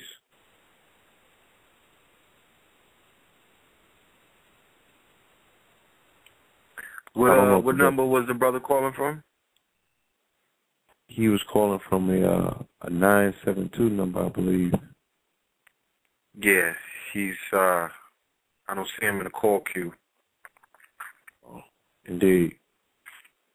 Well, another piece that would be well to research where a lot of this history is hidden and codified is in the DAR, that's the Daughters of the American Revolution, which is matriarchy, which is actually a patriarchal organization, and that organization produces the manuals for citizenship that's used to measure anybody that comes in the Western Hemisphere. And, of course, it got Dolly Madison's clues in one of the rooms there, and all her clues, and every time she dressed, she would wear a Moorish turban. Right there in Washington, D.C. Indeed. So while we at it, it was said that I'm sorry. It was said in some of the studying that I did, brother, that the descendants of the concubines were actually, the daughters of the American Revolution were claiming descendancy and bloodline to the actual women that came out of the harems. Yes, they do. That's why they only allow just those special ones. And as a matter of fact, the tradition has been that none of the Asiatics could speak in their halls, etc. Although they may have worked as cooks or whatever or not, they would not allow them to expose or speak in their form. That has been a tradition. Okay. Wow. Yep. So, and then you also understand when they took the potentess Mataoka, John Rolfe, etc. And when they took her to Gravesend and threw her overboard, and then they came back and set up their aristocracy in Virginia. Of course, then they rewrote history and called the potentess Mataoka Pocahontas. Pocahontas, exactly. This is where they get the name or the word potentate that they use in Masonry and in the secret societies. And also with John Adams, Benjamin Franklin, and Thomas Jefferson, with their titles, minister's plenipotentiary, which is used when they were setting up this government during the Treaty of Peace and Friendship between Morocco in the capitulation with the establishment of the United States, and when they brought them into government, and of course dealing with the Republic, and also why they hide the history where the praetors or presidents prior to George Washington, going back even to the Arthur St. Clair administration, 2 administrations before, and then back to John Hanson and the Moorish seal, or what is known as the Great Seal, which is used even to the day, but no president speaks under it. Right. Of course, it's the pyramid. And that'll be the pyramid. Yes, sir. With the eye. Pay for this one. Wow. Okay. I want to inform the family, it's 11/7. We will be doing our meditation at 11:11 to 11:14. When we come back, I will be opening the lines of anybody that still has their hand up. We will continue the conversation. Taj, if you would stay with us, we would appreciate that. I'm on the road now. I'm going to have to get home so I can plug the phone in before it drops on me. Indeed. So we want to say thank you for the time spent, for the wisdom shared, and as I spoke to Mr. Butler before we got on the conversation, I said, the desire of this particular endeavor is for him to walk away, knowing something, having had learned something, as well as having had taught something that would be useful. And that's what we do. That's the real meanings of that we need to do, because every son is given a piece of the keys, and the foundation of the unity is that the sons come together and bind those keys together, the same principle of Horace, which is symbolized on the nationality card when Noble Drawley puts the 5 prophets on the nationality card in harmony with Horace, and the so-called the chopping up of Horace and spreading them around the world. It is the bringing together back to the light that brings the light and makes it potent, which is really what's taking place now. Indeed. Definitely. So, yes. I want to say thank you. Peace, brother. 5 copies of 2. Yes. Peace. Peace. Yes. It's 11:08. You want me to open another call? Yes. Matter of fact, let me do this. 44587. Peace, God. Peace. Peace. Peace to the guys tonight. Goodness gracious, man. What a beautiful show. Yes, it was. I don't know. I had to put the phone down for a second, but is the brother still on, or did he have to leave? Yeah, he left. He's no longer with us. You know. Yeah, It's just us, right? I had a question for him, but I guess I have to catch him on another time then. Yeah, we're gonna do a part 2. Gotta follow that up. Yeah, so it's 11:09. You know, it's 11:09. Why don't you set up this meditation, and we'll be back at 11:14, and we'll get into some further discussion about, you know, what we was presented with on this evening. All right. Okay. Well, we just went into Sagittarius. That's what we currently in, dealing with Jupiter and expansion, higher learning, philosophy, higher thought. So why don't we have our focus on this meditation be us expanding our minds, our consciousness, and our hearts in attunement with what the brother put forth tonight, so we get more in tone with this soil underneath our feet. We get more acquainted and overstand it, so we know our land, our home, and our world.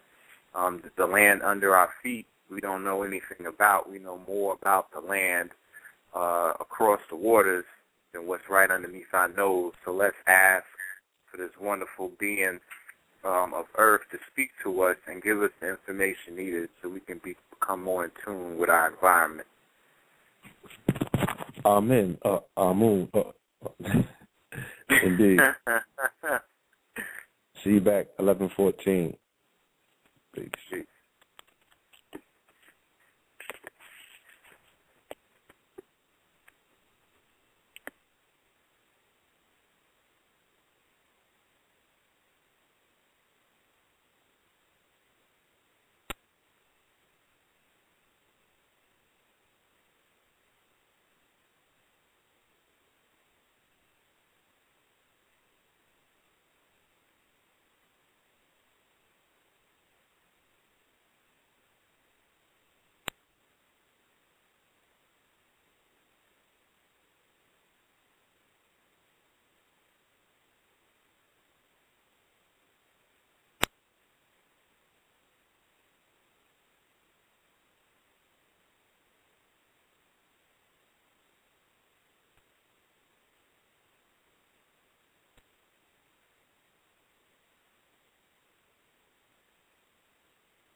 Ashe.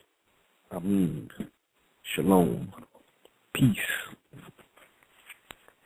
Peace. Lord. Big. Peace. This land is our land. This land is more land. Yes. Land is your land. From this that's crazy that you said that too, because that saying came to me right before the meditation. Yeah, I wanna make a correction and put this on record because the brother does a beautiful job of unearthing our ancestry with this information. It is time that we honor our ancestors by at least getting the quote-unquote names right, because a lot of energy is within the pronunciation of those particular appellations that were ascribed to our ancestry. You know what I'm saying? Yep. Like Tut, they got Tut names screwed up. You know what I'm saying? Akhenaten, they got Akhenaten names screwed up. You can never get into the actual resonance of it. You know what I mean? As the brother Ra Omar speaks of frequently, you should understand the whole intent of the name when you speak of it. Like Ru, you're supposed to three-dimensionally be able to understand that when you say it, what it means and what it connects to and correlates to. And that is like a greeting when you put down a cup on the table, right? That's the hotep. But the haru is when you think of a falcon flapping his wings, it's like haru, haru, right? So it's that simple. It's just them looking at the life of the animal kingdom, which is constant because, you know, animals don't switch up. You know what I mean? They not just start doing something and then switch and start doing the next thing. You know, and like the brother, I think Ali said, they don't breed out of season, you know, or species. So they're not as animalistic and beastie as the quote-unquote human has proven himself to be. Right? No doubt. Let's get to these calls. All right. Just real quick, I want to make mention of Montezuma's name. The proper pronunciation is Motecuzuma. Motecuzuma. All right? So we need to start resonating that for that ancestor. Let me open up this line real quick. 757-773. Peace. Peace. Peace. Peace to the gods. That's the shot town? Nah, this VA. It's your brother Ross Son down here. Oh, El Ross Son. Peace to the gods. How y'all doing? Sir. All is well. Oh, I just wanted to come through, man. I wanted to come through and first say, yo, thank you for that show, man. That brother, that elder really put it down. And because he gave so much info, I wanted to actually just come on right quick. I don't really have a question, more so I want to share a resource that we all can begin to use to forward even further beyond what he put out. If everybody wants to go on Google or whatever your method of search is and search for the name Tuscaloosa, Ohio, and let me spell that for everybody. That's Tuscaloosa, and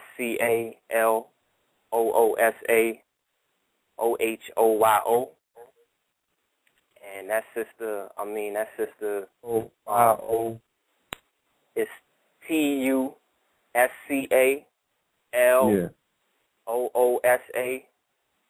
Tuscaloosa, Tuscaloosa, Ohio. And that sister's been emailing me information like over maybe the last couple of months.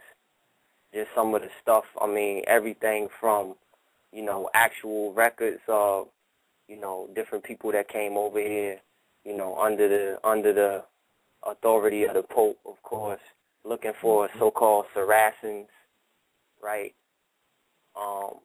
And finding, you know, actually their writings where they document, you know, saying the chiefs wear almazers, which they refer to as Moorish wraps.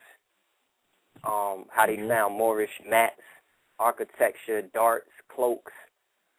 She goes into the history of ancient Carolina, where they found native Carthaginian armor. She goes into the Barbary treaties and how that ties in together. She goes into the Almoravid dynasty.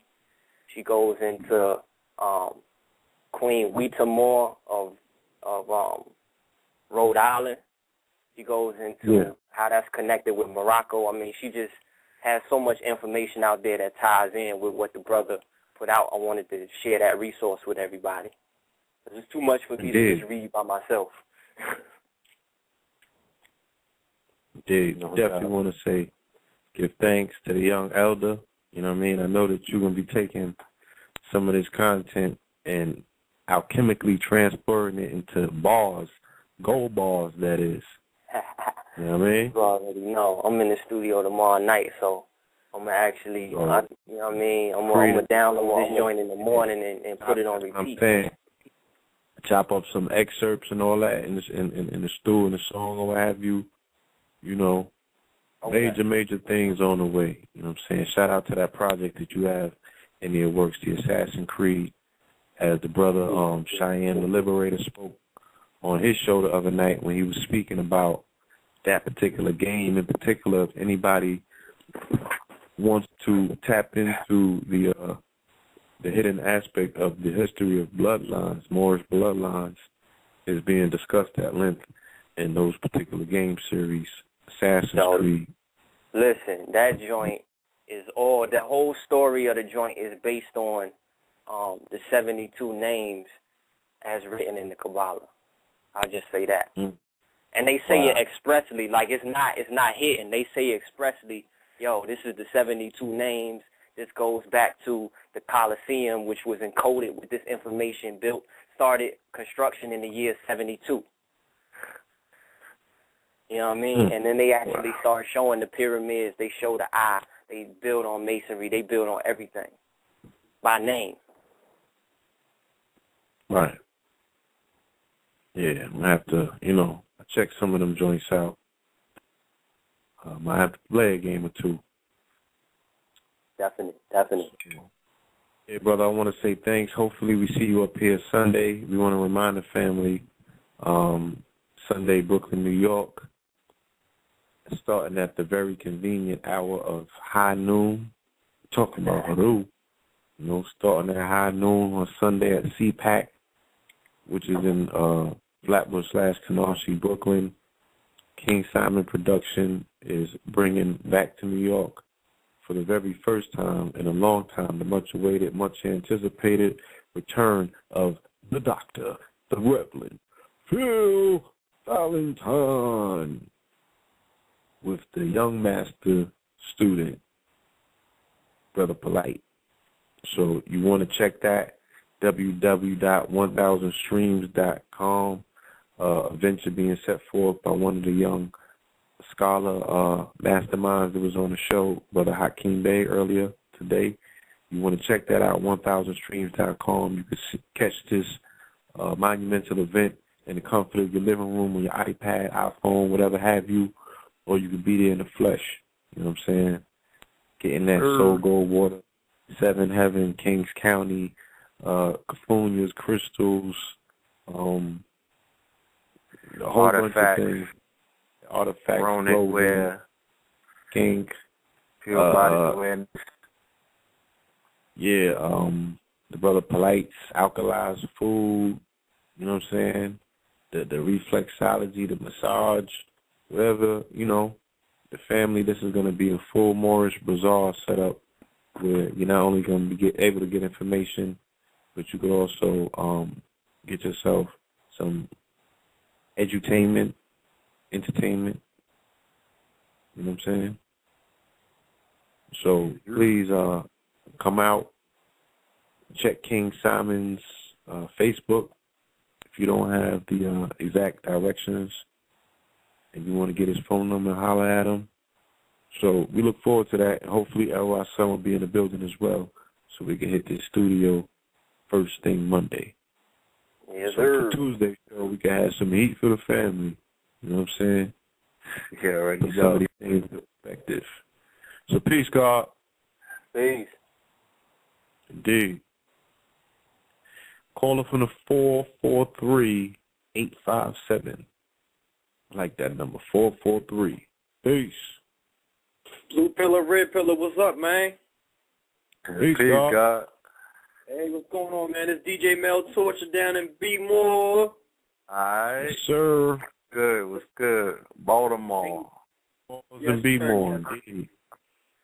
Yeah, man. Hey, I just want to ask you a quick question, man. I heard him mention something about Maryland today. Can y'all give a little recap, what you remember from the presentation tonight? Yeah. Yes, he made mention of Tamaray, and he spoke of Maryland, and I commented to him because his research only brought him up to Washington, D.C. He said there were battles being wrought Washington that they couldn't advance. They said the brigades that they went up against were too strong with bows and arrows, so they never advanced past D.C., that particular landmass, but that particular landmass is still in this royalty.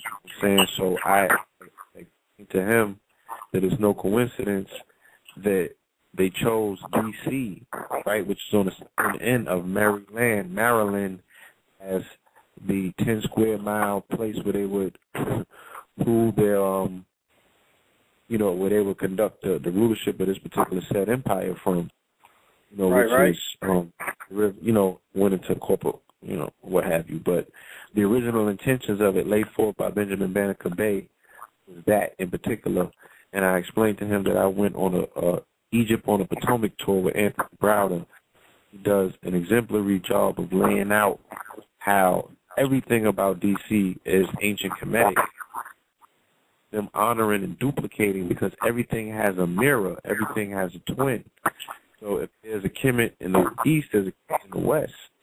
But there's also twins on this particular landmass. So there's a Kemet in Mexico, in the Mexim, and there's a Kemet right here as well, right in D.C.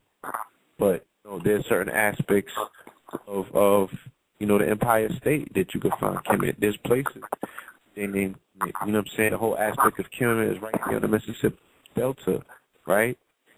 But then you also go to Ohio, right in the Ohio valleys where they tell you they got the Garden of Eden. They got this, they got that. We find giants with their ancient town builders. So we talking about history is so expansive, and just repopulation of power centers, they just recloaking it. It's like when you buy a new crib. Take the paint, throw the paint over, throw new artwork up, and you rocking like you was already there all along. But things happen prior to when you got there, and the spirit of that shit is still there. Some of these places are haunted, what we would call quote-unquote haunted, or unfavorable spirit-wise, because the ancestry of the land is not paid homage to, and it's not made comfortable. So you take a place like Chi-Town, right? Chi. Spell it with an X-I. Don't look at that. It's Chi, and understand that it's Chi. Power center, power grid, nowhere stronger than that.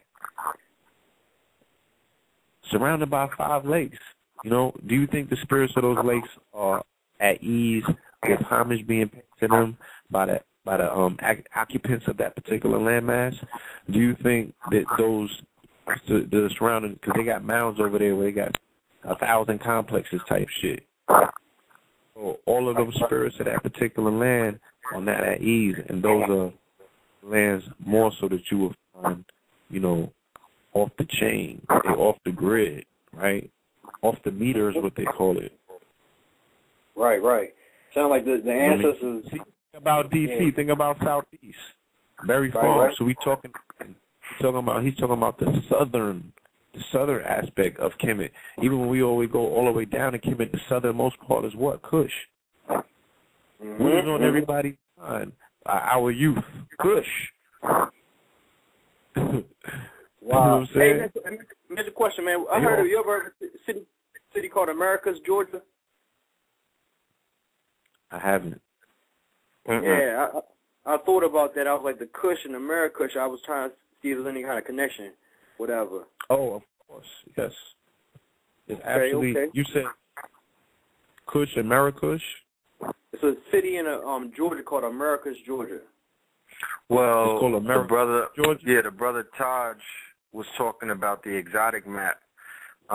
He published a book, and it has in the back of the book what you would call the exotic map of America, showing that throughout all of the Americas, all of these ancient antiquity cities, Rome, Athens, you name it, Beirut, Morocco, Algeria, it's all in the Americas. It's all in this exotic map.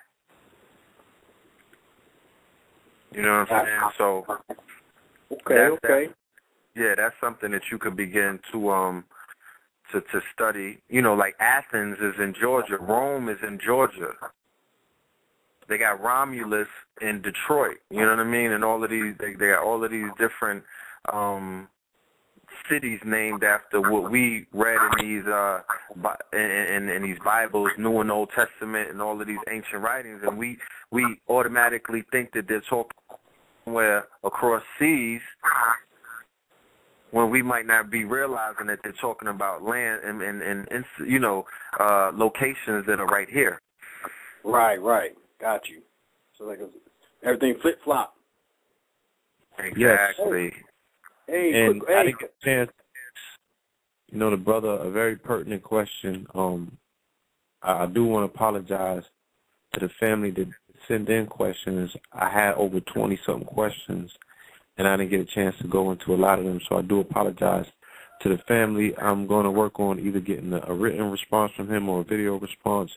We're going to be doing something more lengthy with him other than this. This is just the primer, you know what I'm saying? This is you put the primer paint on the wall before you even put the official paint on. So this is just the primer paint, you know what I'm saying? We'll be doing something more pronounced with the brother. But, one of the questions that I wanted to ask was, at what point does Masonic mythology, occultism, and esotericism erase, right, or blur the line between historical fact? Because you have a lot of people that have vehemently said that none of those characters from the Bible were actual characters in history. Now, we definitely see why they couldn't find evidence or proof of them.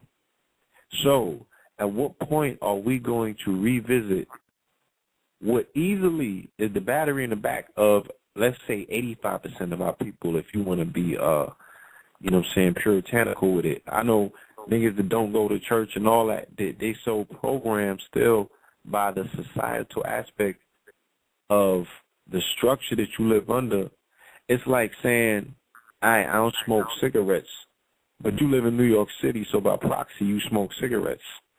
So you can say that you're not Christian, but by proxy you live in New York, which is Judaic, under ecclesiastic law. This whole construct is under ecclesiastic law. So if you can't find yourself in that particular story or paradigm, if you don't know the Kabbalah is ancient, quote-unquote, African, if you're not understanding that, the ancient aspects of Christianity come from, quote-unquote, African stories, we do a lot to talk about the Christian domination of the church. We know what, the Council of Nicaea and everything did. But at what point do we give credence to the aspects of it that are still part of our ancient story? And are we even concerned with rewriting it if this is the program, right, that is entrenched in the motherboard of our entire nation, especially our mothers who are the head of our nations? So I'm talking about some Jehovah's Witness came to the crib the other day, and you would think that they was the police. I mean, like, they'll pound it, and they won't go away. And they came back, and they was vehement with theirs, like, Jesus are looking for you. Like, I got his direct number. You know what I'm saying? I said I could get him on the three-way. He got some shit he needs to tell you. They was like, we'll see you later. But they go hard. You know what I'm saying? So the coding is already in the hearts and the minds of the people. At what point do you say, all right, well, they need to get this information. We need to be dropping boxes of When Rocks Cry Out off at church steps, you know what I'm saying, or buying it and put it in stocking stuffers for people that we actually know is that steeped in the church. They need this information to reverse their understanding. If, in fact, they're not going to put down the Bible, the rest of the people we could communicate with other instruments such as the Circle 7, which has aspects of the Aquarian Gospel, you know what I'm saying? And then the best teacher and demonstrator of all is that demonstration. Then you could just start demonstrating, and people could see you guarding. I say do it now, brothers. Stop playing movement. Indeed. Give thanks. Hey, so brothers, I wanna catch the next line before the queue shuts down. We still have the queue up or what have you. You know what I'm saying? Even Blog Talk is. We still got to get to you too with that music. So we definitely about to link up and do some big things with you. Got you. Already got something for you to send up. Say that again. Indeed. Hey, I did. I got some mixes from that last More Fire. Oh, word? Yeah. No doubt. Please send that. Yeah. A lot of gems on that. You might want to that with the fine tool, with the fine, the comb. What they call the fine tooth comb. Right. It's a lot of gems on that show. You know what I'm saying? Right. Shout out to L. Ross Son, KT the Arc Degree, and LQ, and everyone else that came through and blessed that monumental show. So we want to say thank you. Okay. O'Shea to the answer, brothers. Islam. All right. Make sure that you pass this information around. Share the link. You know what I'm saying? Free somebody's mind. And I want to open this line. 706. Call us from the 706. You are now rocking with the best. Peace. Islam, Morris. Islam. Yeah, this is Lord Abba. And, I was listening to the brother Horace Butler. I actually have his book. I've actually dissected this piece. It's a very good read, and it's definitely a good research piece in comparison to what Noble Drew Ali was speaking about, dealing with our heritage on this land. Now, there's something that I want to bring to everybody's attention that's still listening, and it's called 77-degree guard longitude, 77-degree west. Is anybody on the line familiar with that? No, bro. I haven't heard of that.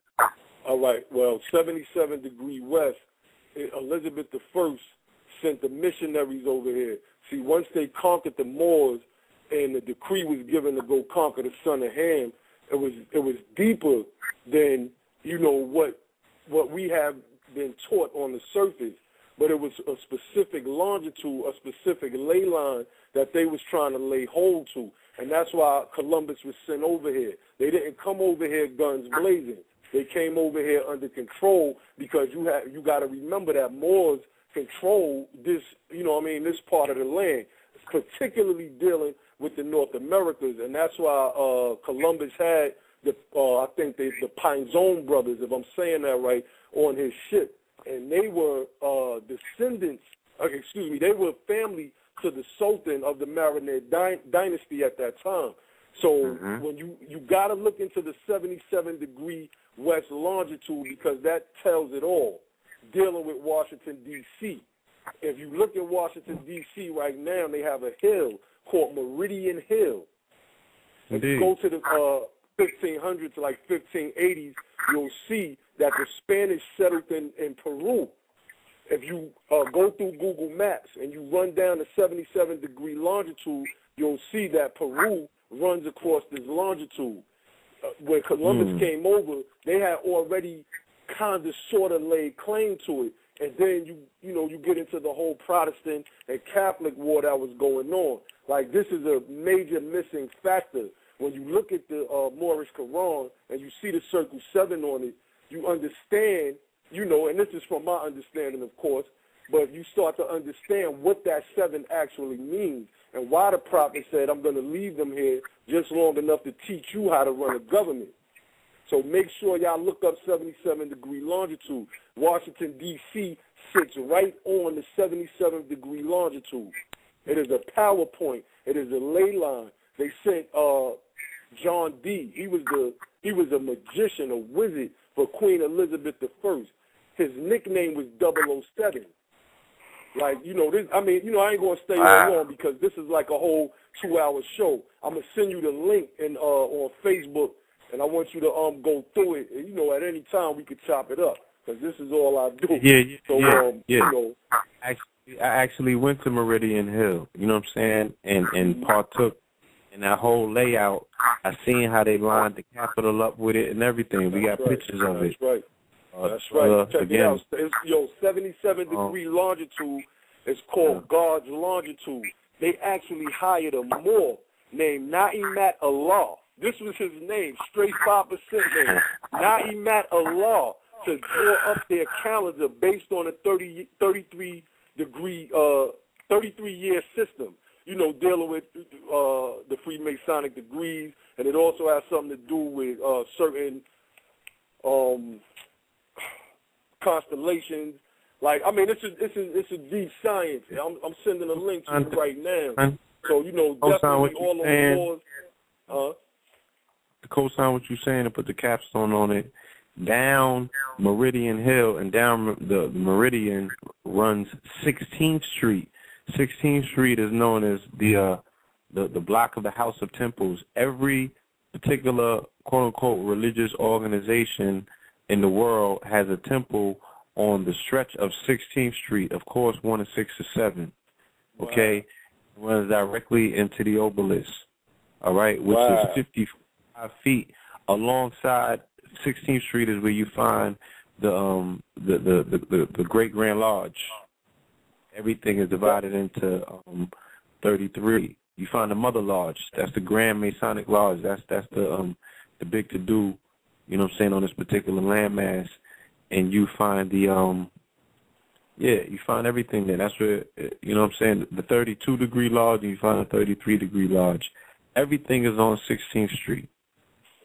All right? That's so what you're saying is right on point. They're utilizing that power of the sevens. And if you understand the aspect of 77, you understand that that's twin pillars as well.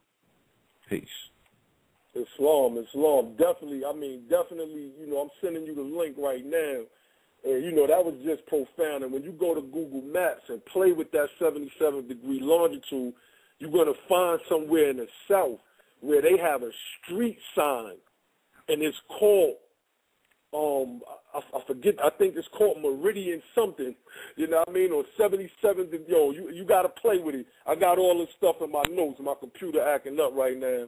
And I ain't want to stay on too long. I just wanted to throw that out there. I know brothers like Hakeem Bey is on the line, and I know I hear a lot of Moors use the term North Gate. Now, I know the Prophet never used that term, but I come to, you know, for my research, come to see that God's longitude, 77-degree longitude, is indeed North Gate because it sits upon that ley line, and from on that ley line, they rule in Washington, D.C.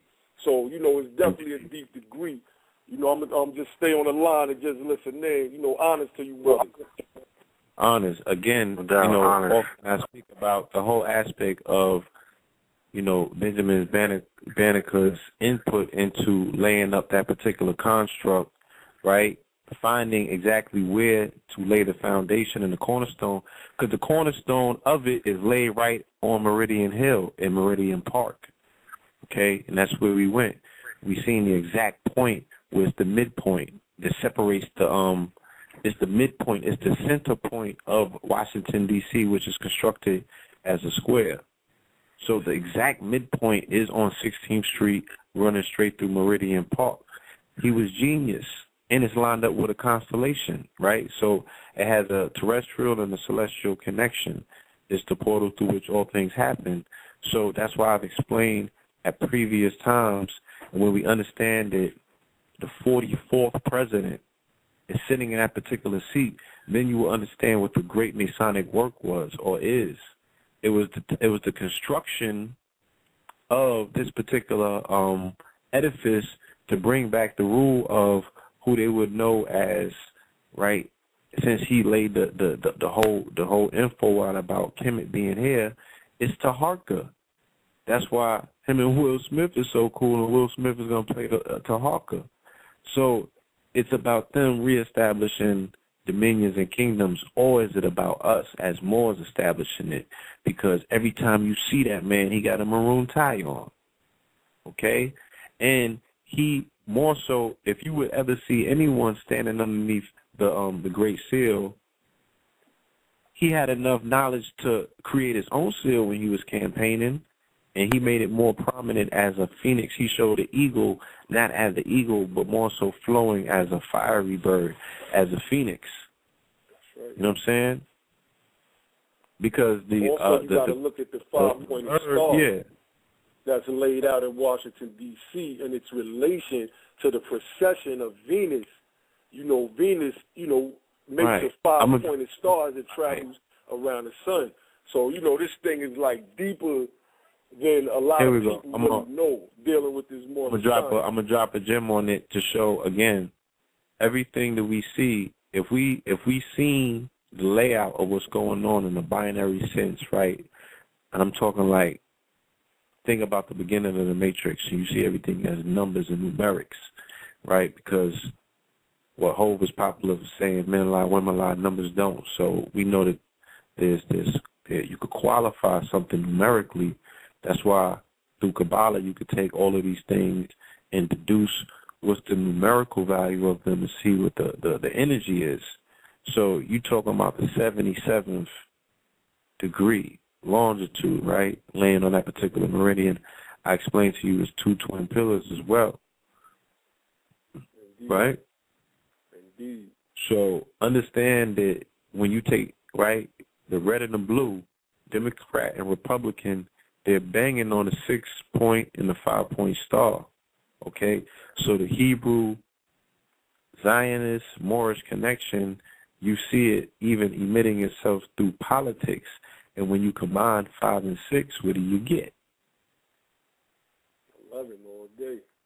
Twin pillars again, celestial, terrestrial. Get that 11. You know what I'm saying? The 2 lands, the twin lands, as above, so below. All that good stuff. For those that have read When Rocks Cry Out, the brother went super far in, but even he didn't understand everything that he chucked out because it's just information, and somebody could take a piece of that, put it into their little puzzle that's missing one piece, and now they got a whole puzzle. That's how this shit works. Everything he said don't got to resonate with you. It could be a little piece. Just like, you could be making stew and you just don't know to put the cumin in. You put the cumin, you got a banging stew. You guys can get some bread from it or some head or whatever. So, you know what I mean? It's the same way, man. It's just morsels, gems and parcels. But other people, they can use the whole plate. They're like, son just gave up the remix. Like, a nigga could spin around and create his own church. You could be the next Father Divine if you know how to utilize the info. I mean, that's what we're supposed to be doing. I mean, real talk. We're supposed to be televangelize. Like when you church, said, man. When you said the Jehovah's Witnesses came to your door, I would have pulled out the Moorish Quran and said, did you know about the missing 18 years of Jesus? This is how you proselytize people right there on the spot because they don't know about this knowledge. You know what I mean? And we know that it's not dealing with any degree of spookism. It's just actually dealing with the higher self and the lower self. That's it. You know what I mean? The higher self is the everlasting. That's why we physically die and our offspring live on and their offspring live on. This is just the macro and the micro. Same science. And once you get people at your door like that and you start dropping jewels from out of this Moorish Quran, they're going to come back and build. But they're going to come back and build on a different degree because they're going to say, that was interesting because I didn't know that Jesus, that's the missing 18 years right here. I'm doing something on that as well. Showing and proving that the prophet is right. There's records that say that Jesus taught in India. They got the records in India. So I mean, you know, it's all coming again, down, like you said. Yeah. There's much controversy. You know, people would again constantly focus on one continuously reiterating that none of these characters and these said texts existed and what have you, and they would just like to hang on that. This is what I'm saying. They would like to still hang on that and dismiss the entire moral of the story at that. Like, okay, just because the nigga ain't walk on this particular plane, so you feel that the moral and what he stood for, that particular story, you dismissing it as well? You know what I'm saying? So piety and telling the truth to lies, you know what I'm saying? All of that don't have no resonance or no place in reality, because you can prove or not say that you found anywhere that has a record of said man. They're missing the point. You know what I'm saying? They're missing the point altogether. And for the record, you know, through history and the compiling of history by historians, they have not too many people accounted for in these ancient texts. Moses is spoken of, you know what I'm saying? But they also have Flavius Josephus, who wrote of a Yeshua. Okay? So that actual presence technically is documented. He was short, dark, right, unattractive, of a small stature, and he operated and worked miracles. That's a part of the historical story. And at the same time, there was what? 26 others that were, quote-unquote, considered messiahs at that particular time. So people could wrestle with the facts all they want. You know what I'm saying? At the end of the day, do you got a miracle in you? Is that shit beyond who you are? Are you just a spectator? You're just somebody that's reading the book, or are you living it? That's right. That's what this shit come down to. You know what I'm saying? Are you a character out the Bible, your damn self? Just reading about yourself, pointing fingers and throwing rocks at yourself, wonder why you waking up bruised.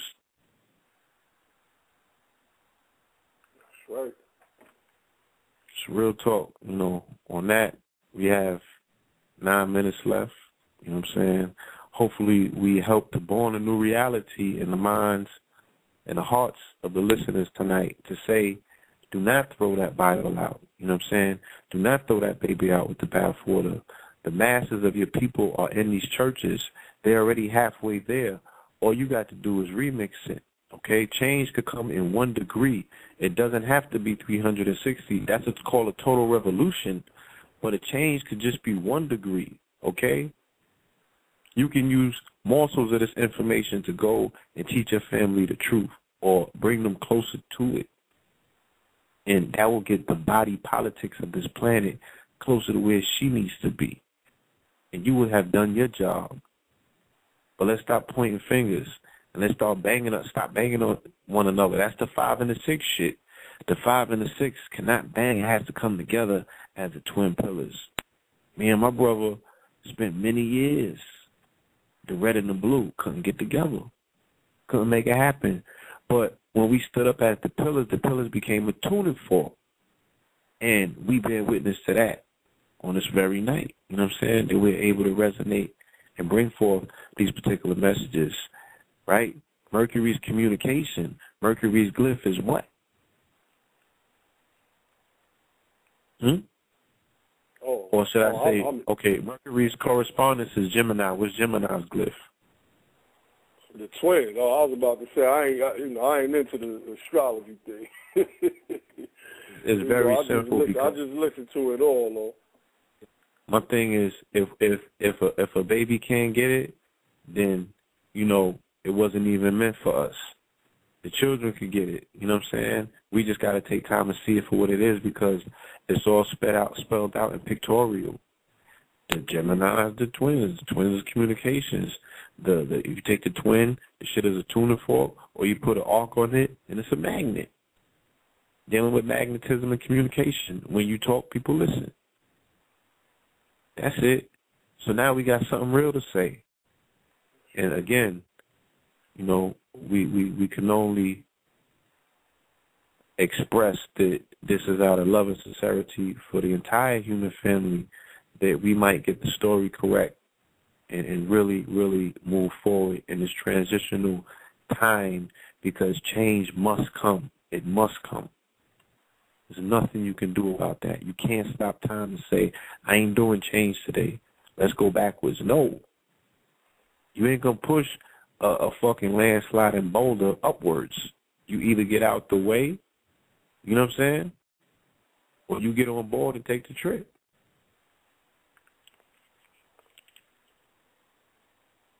Yeah. Red Pill. Yes, sir. We got 5 minutes left. You want to take us out? I'm here soaking up all of this information. Honest to Lord Abba, yeah. We definitely got a slot for you coming up to do what you do. I just want to say honest to the family that came on tonight and joined us. And, I want to say honest to you, too, Blue Pill, for, you know what I'm saying, what you did to make the show happen, because it was definitely on the verge of not happening. But it gave me an idea of how powerful the show was going to be when we started getting these obstacles that were presenting themselves at the 11th hour and whatnot. So, honest to you for pulling through. Happening, you know what I'm saying? Yeah. Like, a lot went into making this happen. There was a lot of obstacles to get over. It yes, totally indeed. was in jeopardy of not happening. And, I was totally confident that that just wasn't the case. Yes, sir. Because I was reading, I was digesting the material at the same time, and I'm like, there's no way. Even if I had to get on the show tonight and read the book myself to the family, like, there's no way that even if he don't show up, that's going to stop me from sharing this information with the human family. Like, this is powerful, powerful confirmation and information that if you're not attached to a man, you know what I'm saying? Because a lot of people are going to be like, well, did Dr. Ben co-sign this? And they're not going to be able to digest it because they're attached to the attachment of a man in his body of work and doesn't have an open space in their place in their mind, an open room in their mansion and shit. Like, every room is filled up in the mansion. It's that packed. It's time to do some spring cleaning, make room for some new information. Tomorrow's a new day. Yeah, indeed. The new under the fucking sun. It's tomorrow. That's new. It ain't get here yet. We ain't done that. Where they did that at? So let's open up our minds and just make room and space for that little piece, that key that can make sense of this all. So now we can step to, you know what I'm saying, Asha Kwesi needs to know about this. You know what I'm saying? Mm-hmm. And the minions underneath him, the SETIs and all of that particular world. Well, you need to go, because you can go down to South America and open them temples, bang that out. Get a machete and bang the bushes out to make an open path to get to them temples and set up shop right there. You know what I'm saying? Indeed. So, indeed. I want to say the brother Noble Ampoule builds on the geodetics, Lord Abba. He goes real hard with the geodetics, the latitude, longitude. I'm going to try to link you up with him so you could share your notes with him and your information and whatnot. Maybe you could pull something, maybe I could do something in the future, the near future, on that 77th. Yeah, I mean, that information deals with so much astrology, like when they did attacks. Every time they did an attack, a certain constellation was at 33 degrees on the horizon of, like when you read the information, you're like, wow, this is kind of crazy. And I heard Ampoule speak about that before. I think he said the Department of Defense, when they do certain things, I don't think it was the Department of Defense. I forgot what he said. He said they do certain things based upon... the war to the Department of Defense. Yeah. Okay, true. So, I mean... It's all relevant at the end of the day, and this is why entities is set up, because an entity is representative of a ship or of a planet, of a thing that a God would control. You know what I mean? So, you know, we plugging in. We eyes are wide open. We waking up. This is why we're all here. You know what I mean? Whether we like it or not, we are the leaders of tomorrow. You know, it's something that we all have to accept, you know, because we're the only ones that's out here putting out this relevant information. So, you know, at the end of the day, like, real talk is on us. The buck stop with us. We them new Moors. It's just simple as that. And, you know, it's a huge responsibility. And, I mean, you know, I for one, I mean, I'm doing neck exercises because, you know, when it's my turn to rock the crown, you know, just like when it's your turn to rock the crown, I don't want that piece to be too heavy. So, you know, I'm doing what I got to do. You feel me? So,